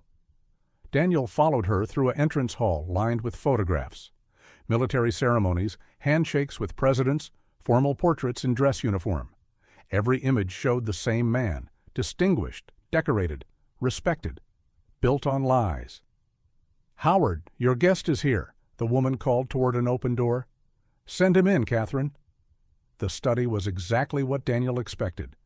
Bookshelves lined with military history. Desk polished to a mirror shine. And behind the desk, General Howard Vance, 74 years old, still straight-backed, still commanding. The Medal of Honor sat in a display case on the wall behind him. "Mr. Carter." Vance stood, extended his hand. "Please, sit." "Catherine mentioned you wanted to discuss a mission from 1944? Daniel didn't take the offered hand. He sat down, set his files on the desk. March 17, 1944, Belgian coast, reconnaissance mission to photograph a Wehrmacht command facility. Vance's smile didn't waver. "That was a long time ago. My memory of specific dates isn't what it used to be." "You received the Medal of Honor for that mission." "Ah." Vance settled back in his chair.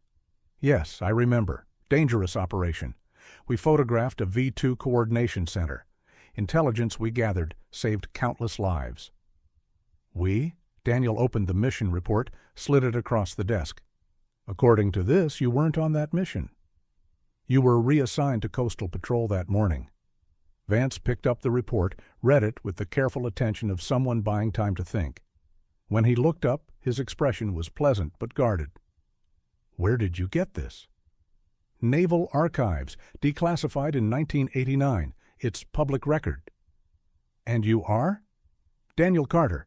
Captain James Carter was my father." Something flickered across Vance's face. Not quite recognition, more like calculation. "Carter?" "Yes, I remember Jim. Good pilot. Terrible loss." "You remember him?" "Of course." "We served in the same squadron. When he went down over Belgium, we all felt it." Vance set down the mission report. "I'm sorry for your loss. Even 50 years later, these things—" "He didn't go down over Belgium." Daniel pulled out the propeller analysis, slid it across. "He made it to the North Sea. Dutch fishermen recovered his propeller last week. Navy forensics found evidence of sabotage." Vance read the analysis slowly. His face remained neutral, but his knuckles went white where they gripped the paper. "Sabotage. Deliberate scoring of the propeller mounting plate. Someone tampered with his aircraft before takeoff. The propeller failed exactly when it was supposed to, after the mission was complete." "That's a serious allegation." "It's a documented fact." Daniel leaned forward. "My father flew that mission, General. He took those photographs. He got the intelligence despite his aircraft being sabotaged, and then you received a Medal of Honor for it." "The Medal of Honor citation is false. Every detail contradicts the actual mission report." Daniel pulled out more papers. "You flew Coastal Patrol that day, routine flight, no enemy contact, while my father was over Belgium getting shot at." Vance was quiet for a long moment. Then he stood, walked to the window, looked out at his manicured lawn. "This is ancient history, Mr. Carter." "Why dig it up now?" "Because murder doesn't have a statute of limitations." "Murder?" Vance turned. His pleasant expression had vanished, replaced by something harder. "You're accusing me of murder?" "I'm saying someone sabotaged my father's aircraft, someone who knew he was flying that mission, someone who benefited from his death." Daniel stood, And a year later, that someone received the Medal of Honor for a mission they didn't fly. You have no proof. I have the mission report showing you weren't there. I have the sabotage analysis. I have your service record showing you transferred to the Pentagon immediately after. I have the Medal of Honor citation that contradicts documented facts. Daniel's voice stayed level. What I don't have is an explanation. So I'm giving you a chance to provide one. Vance moved back to his desk, but he didn't sit. He stood with his hands flat on the polished surface, looking at the files spread across it.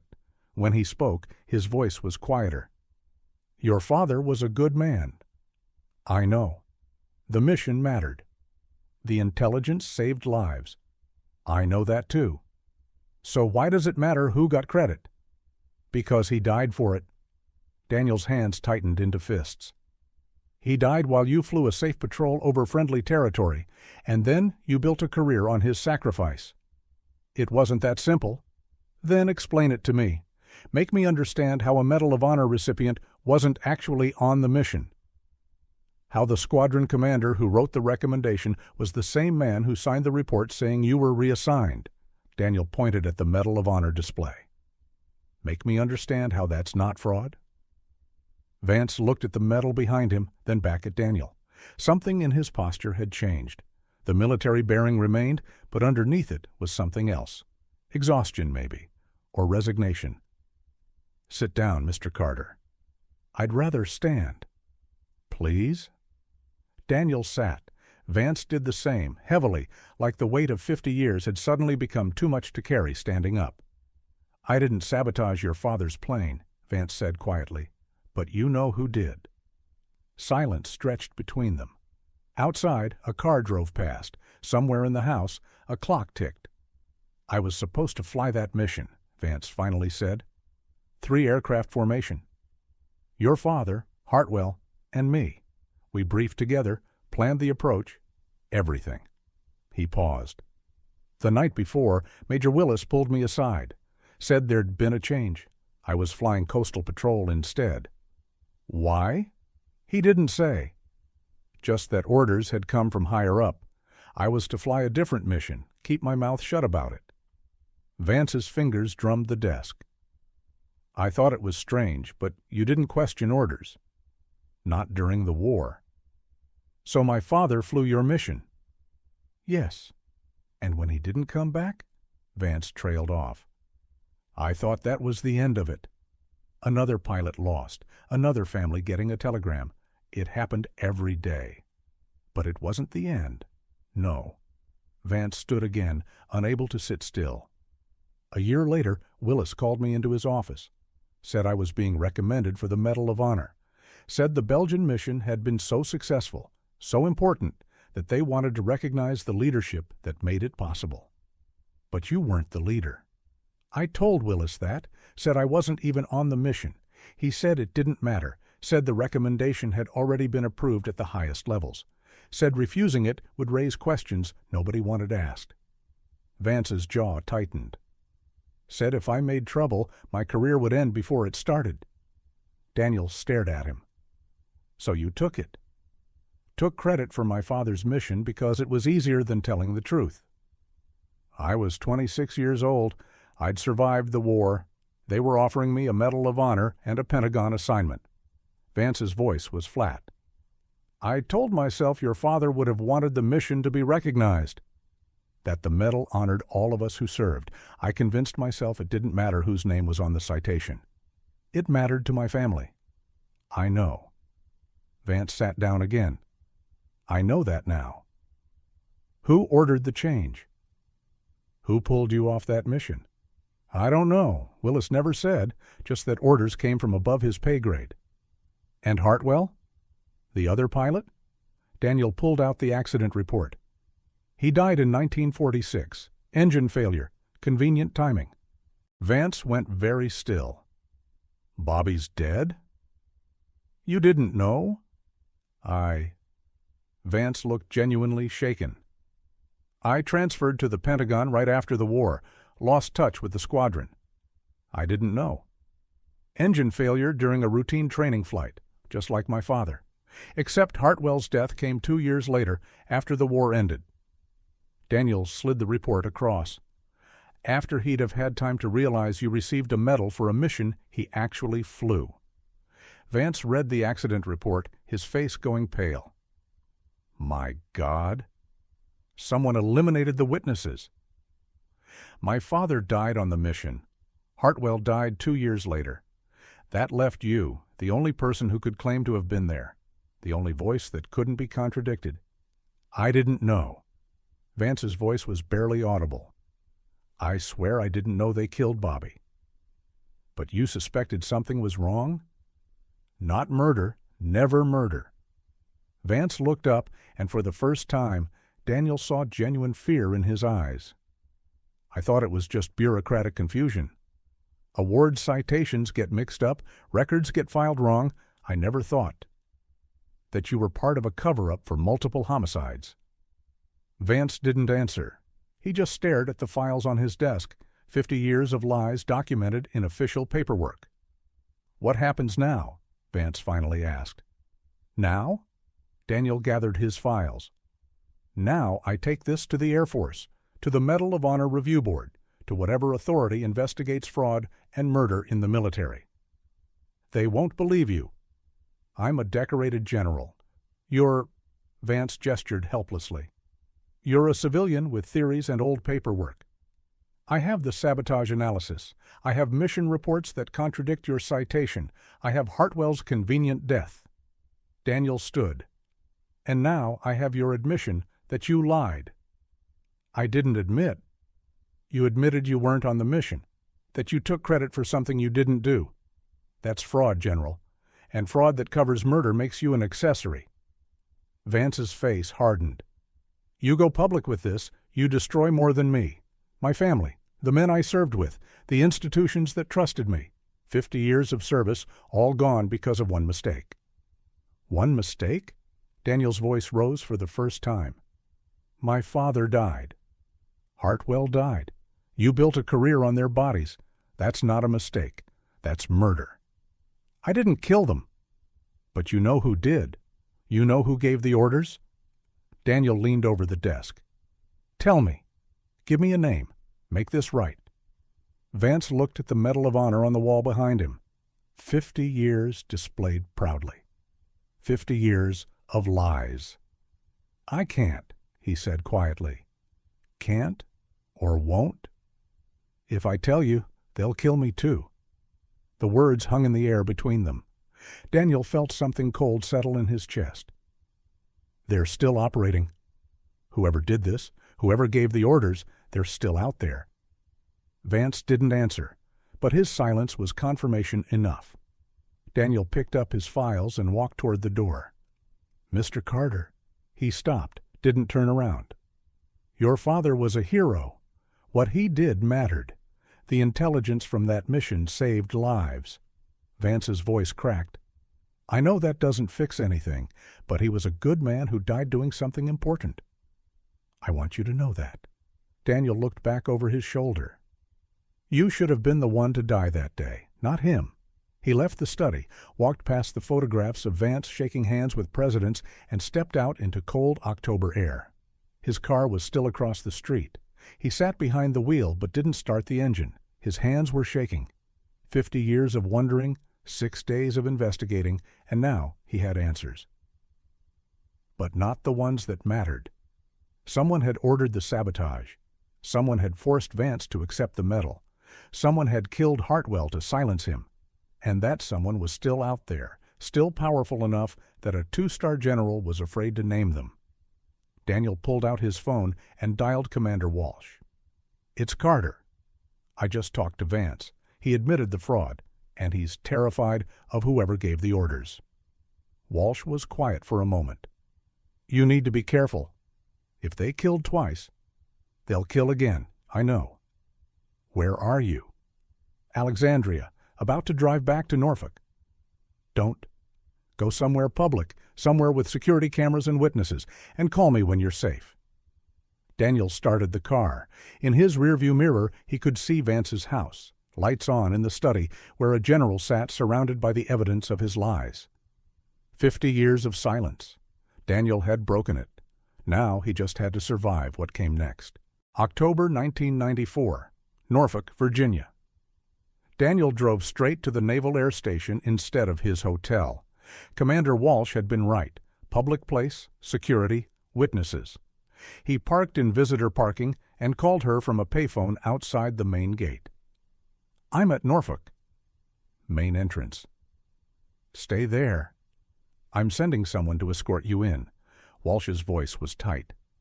"And Daniel, you were right to leave Alexandria.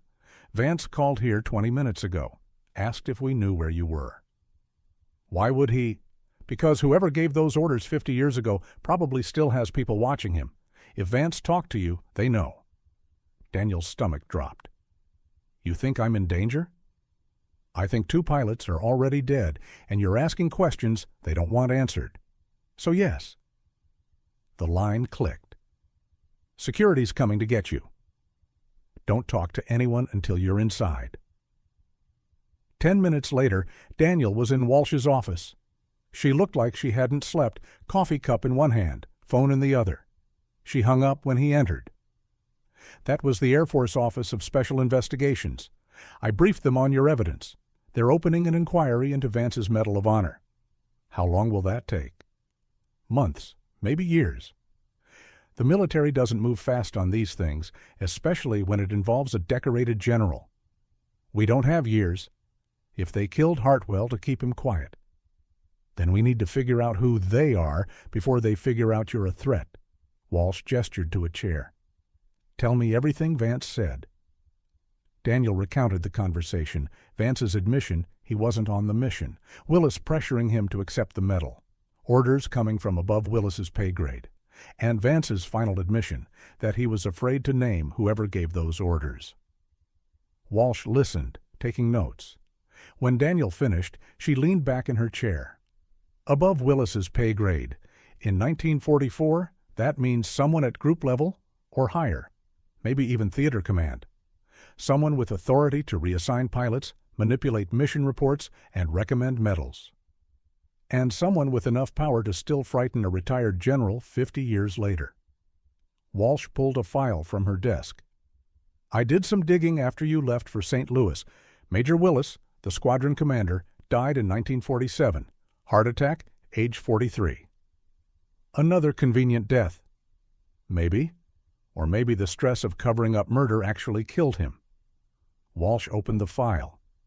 But here's what's interesting. Willis's recommendation for Vance's Medal of Honor went through Colonel Theodore Bradford. Bradford was the group commander in 1944. Where's Bradford now? That's the problem. He's alive. Retired as a 4-star general in 1968. Lives in Washington, D.C. Walsh slid a photograph across the desk. General Theodore Bradford, age 92, board member of 3 defense contractors, advisor to the Pentagon, still connected at the highest levels. Danielle studied the photograph. An elderly man with sharp eyes and a military bearing that age hadn't diminished. "You think he gave the orders?" "I think he had the authority and the motive. If that Belgian mission was as important as the intelligence reports say, someone would have wanted insurance. Make sure the photographs got back no matter what. By sabotaging one of the aircraft? By making sure only certain people survived to tell the story." Walsh pulled out more documents. "Look at this. 3 aircraft were supposed to fly that mission, Carter, Hartwell, and Vance, but Vance got pulled at the last minute. That left 2 pilots who actually flew it. One died immediately. The other died 2 years later. And Vance was the only survivor, the only voice that couldn't be contradicted." "Exactly. But Vance wasn't the architect.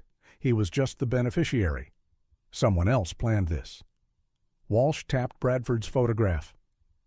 "Someone who needed a decorated hero to control. Someone who could shape Vance's career, guide his promotions, make sure he never talked." Daniel looked at Vance's service record, at the rapid promotions after 1944. Bradford controlled Vance's career. Bradford recommended him for the Pentagon posting in 1944, recommended him for promotion to major, wrote his fitness reports for the next 15 years. Walsh traced the connections with her finger. Every significant step in Vance's career went through Bradford. That's not mentorship, that's control.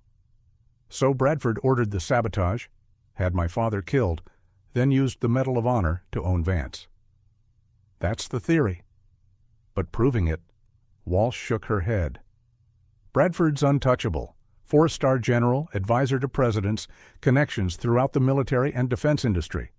We'd need ironclad evidence. We have the sabotage analysis, the mission reports, Vance's admission. Vance won't testify against Bradford. He's too afraid. And without his testimony, all we have is circumstantial evidence and 50-year-old paperwork. Walsh met Daniel's eyes. It's not enough. Daniel stood, paced to the window. Outside, aircraft sat on the tarmac, maintenance crews working in the afternoon light.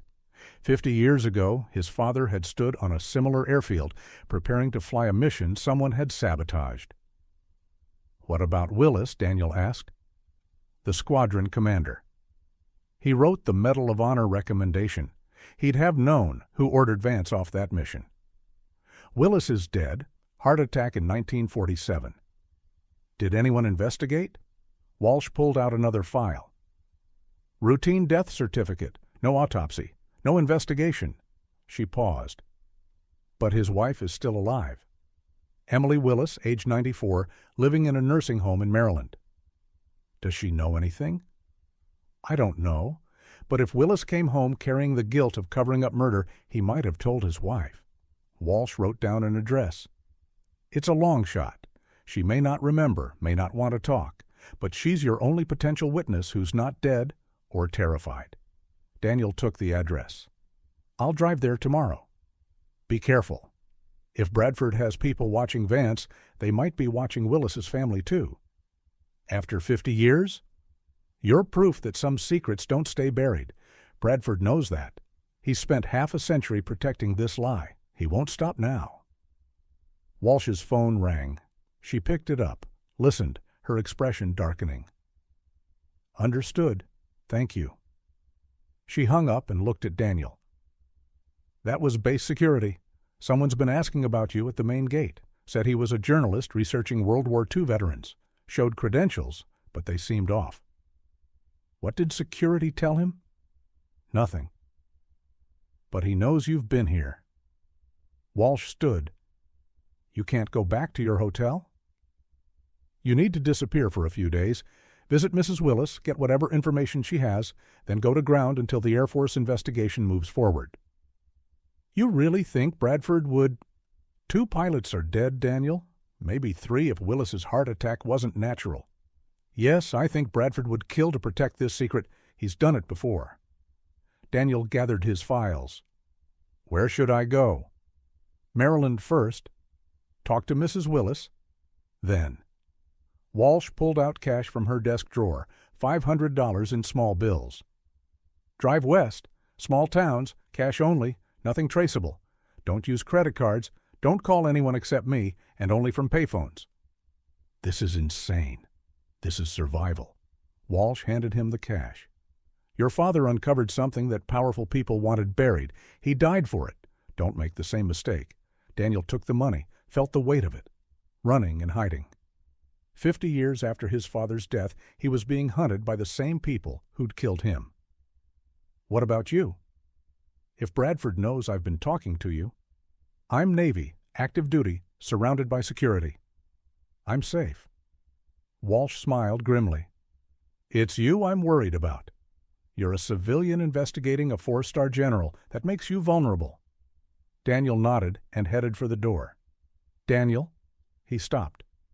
Your father would be proud. What you're doing, exposing this, it takes courage.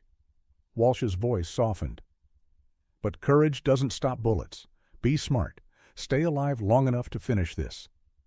I will. He left the building, got in his rental car, and drove out of Norfolk as the sun was setting. The address for Emily Willis was in his pocket. 2 hours north to Maryland. 2 hours to find the one person who might know the truth. Daniel kept checking his rearview mirror. Every car that followed too long made his pulse spike. Every truck that pulled behind him seemed suspicious. But no one followed, or if they did, they were better at it than he was at spotting them. He stopped at a gas station outside Richmond, filled up, bought a map and a sandwich he couldn't taste. The payphone outside was old, but functional. He called Walsh. "It's me. I'm on the road." "Good. Check in every few hours. If I don't hear from you, you'll know something went wrong. I understand. Be careful, Daniel." The line went dead. Daniel got back in his car and drove north through darkness. The highway was mostly empty, just long-haul truckers and late commuters. He kept the radio off, windows cracked, staying alert. Somewhere ahead was an elderly woman who might hold the key to 50 years of lies. Somewhere behind him, maybe, was someone who wanted to make sure those lies stayed buried. Daniel thought about his father, 28 years old, climbing into a sabotaged aircraft, trusting the people who'd sent him to die. Had he suspected anything? Had he known, in those final moments when the engine failed, that someone had murdered him? Or had he died thinking it was just bad luck? The highway stretched ahead, headlights cutting through darkness. Daniel drove and thought about courage and murder and the things powerful men did to protect their secrets. His father had been brave, had completed the mission despite the sabotage, had saved lives even while dying. Daniel could do the same, could see this through no matter what it cost. Some truths were worth dying for. He just hoped he wouldn't have to. October 1994, Chesapeake Bay, nursing home, Maryland. Daniel arrived at the nursing home just after 9 in the morning. The building was old but well-maintained, surrounded by oak trees that had probably stood since before the war. He signed in at the front desk, explained he was visiting Emily Willis. The nurse looked doubtful. "Mrs. Willis doesn't get many visitors. Her memory isn't what it used to be." "I only need a few minutes. It's about her late husband. Room 217, second floor, but don't be disappointed if she doesn't remember much. The good days are rare now." Daniel climbed the stairs, found room 217, and knocked softly. A thin voice called out, "Come in." Emily Willis sat in a chair by the window, looking out at the trees. She was 94, but her eyes were sharp when she turned to face him. "You're not my usual nurse." "No, ma'am. My name is Daniel Carter. I'm here about your husband, Major Theodore Willis." Her expression changed, something guarded replacing the vague pleasantness. "My husband's been dead 47 years. "I know, I'm sorry." Daniel sat in the chair across from her.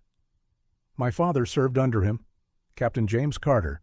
He died in March 1944.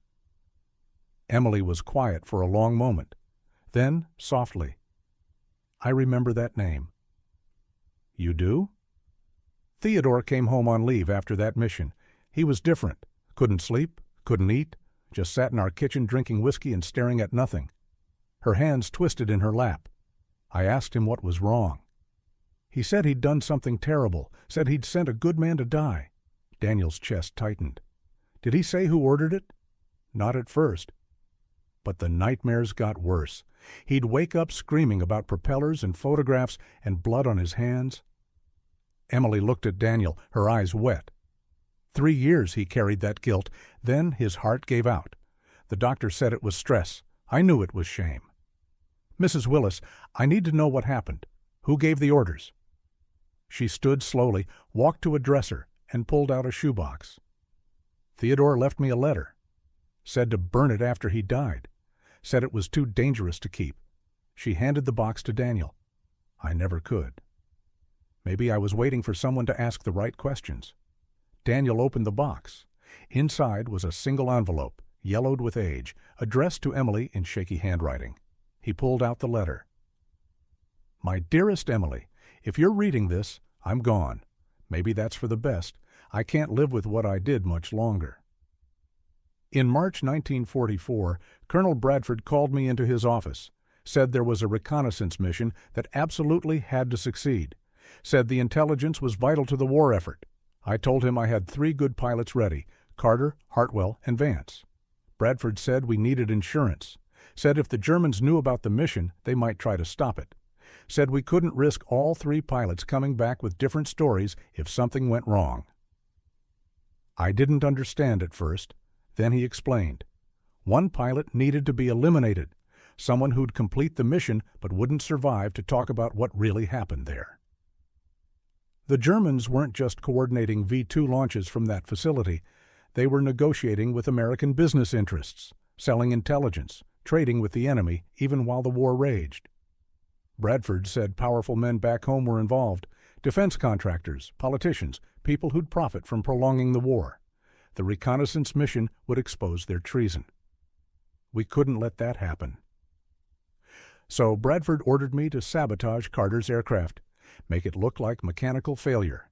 Carter would complete the mission, get the photographs, but die before he could be debriefed about what else he saw. Vance would be pulled from the mission. He was Bradford's protege, too valuable to risk. Hartwell would return with the official story. I argued, said it was murder. Bradford said it was necessary sacrifice. Said if I refused, he'd find another squadron commander who understood duty. I was a coward, Emily. I ordered Chief Calloway to damage Carter's propeller mounting.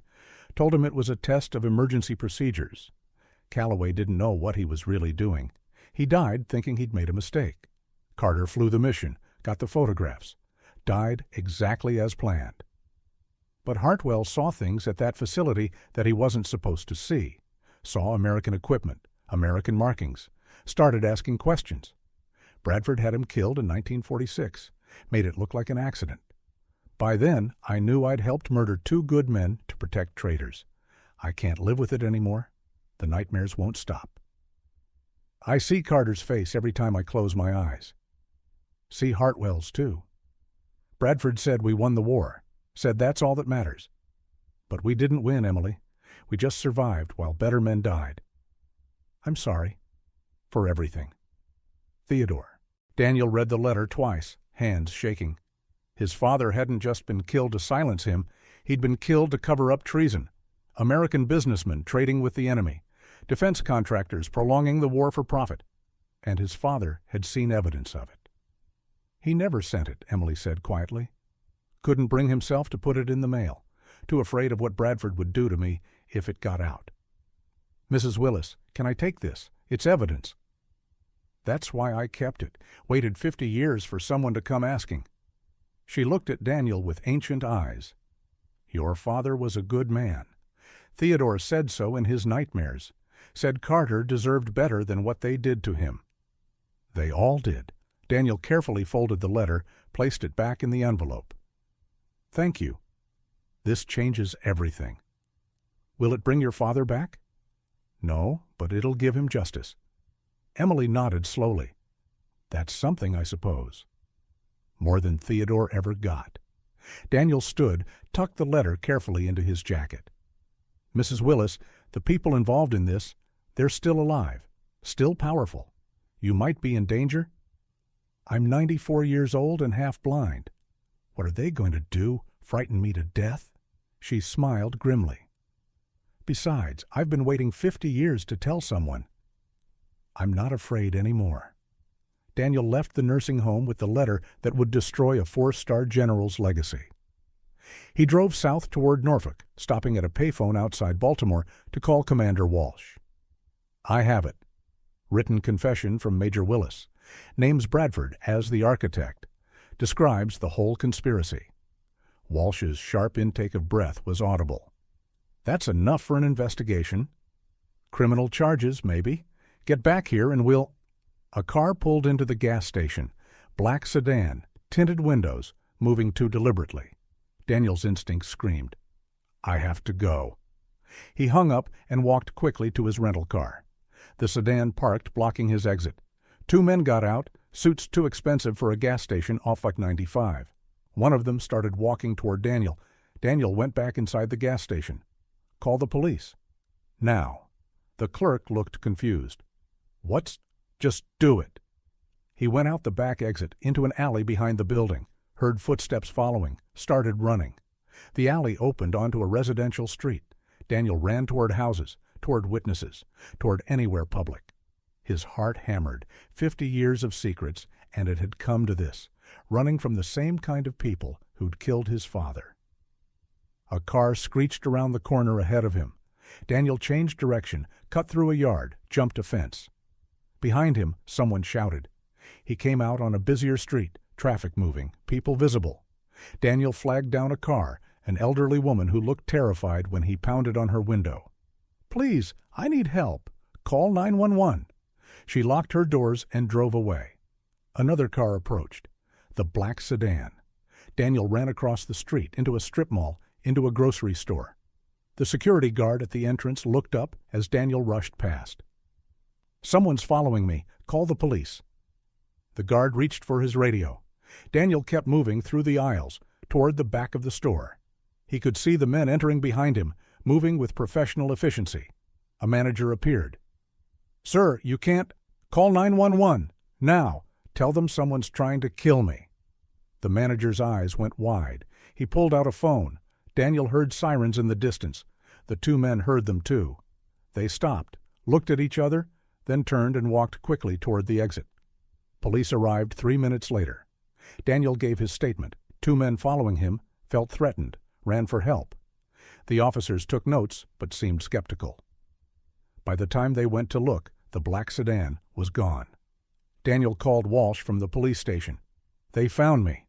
Bradford's people. They tried to grab me in Baltimore. Are you safe?" "For now, police are here, but Walsh, they're serious. This isn't just about protecting a secret. They're willing to kill." "Which means the letter you found is even more dangerous than we thought." Walsh's voice was tight. "Stay with the police. I'm calling the Air Force Office of Special Investigations. Get them involved officially. Once this becomes a military investigation, Bradford can't touch you." "What about Mrs. Willis?" "I'll have Maryland State Police put protection on the nursing home. If Bradford's people are moving, they might try to eliminate her too." Daniel gave his statement to 3 different officers, showed them the letter, explained about his father's death and the 50-year cover-up.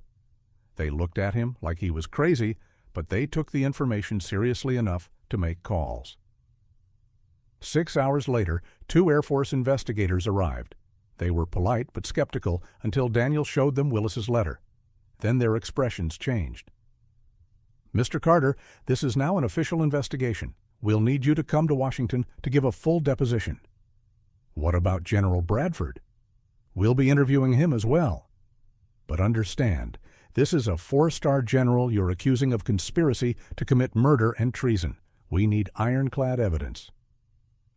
"You have Willis's written confession. You have the sabotage analysis. You have mission reports that contradict the Medal of Honor citation. We have pieces of a story. We need the whole picture." The investigator, a major named Collins, leaned forward. "Are you prepared to testify? To go public with all of this? Because once we move forward, your life will never be the same."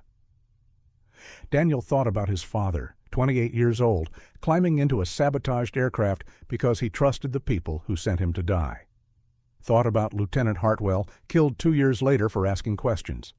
Thought about Major Willis, drinking whiskey in his kitchen, dying of shame at 43. "Yes," Daniel said, "I'm prepared." November 1994. 3 weeks later. The Air Force Office of Special Investigations held a press conference at the Pentagon. Major Collins stood at a podium flanked by senior investigators and announced that General Theodore Bradford was under investigation for conspiracy, fraud, and accessory to murder in connection with events in 1944.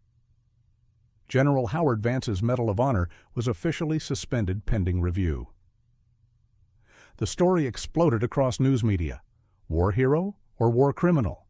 50-year-old secrets exposed. Treason during World War II. Daniel watched from his mother's house in Massachusetts, his son beside him on the couch. The press conference showed photographs of his father, young, proud, standing beside his P-51. "That's Grandpa?" his son asked. "That's him, Captain James Carter. He was a hero." "They said he was murdered." "Yes," Daniel put his arm around his son. "But 50 years later, the truth finally came out. That matters." On screen, Major Collins announced that General Bradford had been taken into custody, that military prosecutors were building a case, that even 50 years after the crime, justice would be served. Daniel's phone rang. Commander Walsh. "You did it," she said. "Bradford's finished. And your father's name is being added to the memorial at Arlington. Full honors." "What about Vance?" "Cooperating with investigators. He's naming names, other officers who were involved, defense contractors who profited. This is bigger than we thought." Walsh paused. "Your father uncovered something that should have ended careers 50 years ago. It's ending them now." Daniel looked at his father's photograph on the television. Young, confident, unaware that in a few weeks he'd be dead, but also unaware that 50 years later his son would expose the people who killed him. "Thank you, Commander." "Thank you, Daniel. Your father would be proud." The line went dead. Outside, November rain fell on Massachusetts. Inside, Daniel sat with his son and watched the news coverage. 3 generations of Carters, the one who died seeking truth, the one who exposed it, and the one who'd grow up knowing his grandfather was a hero.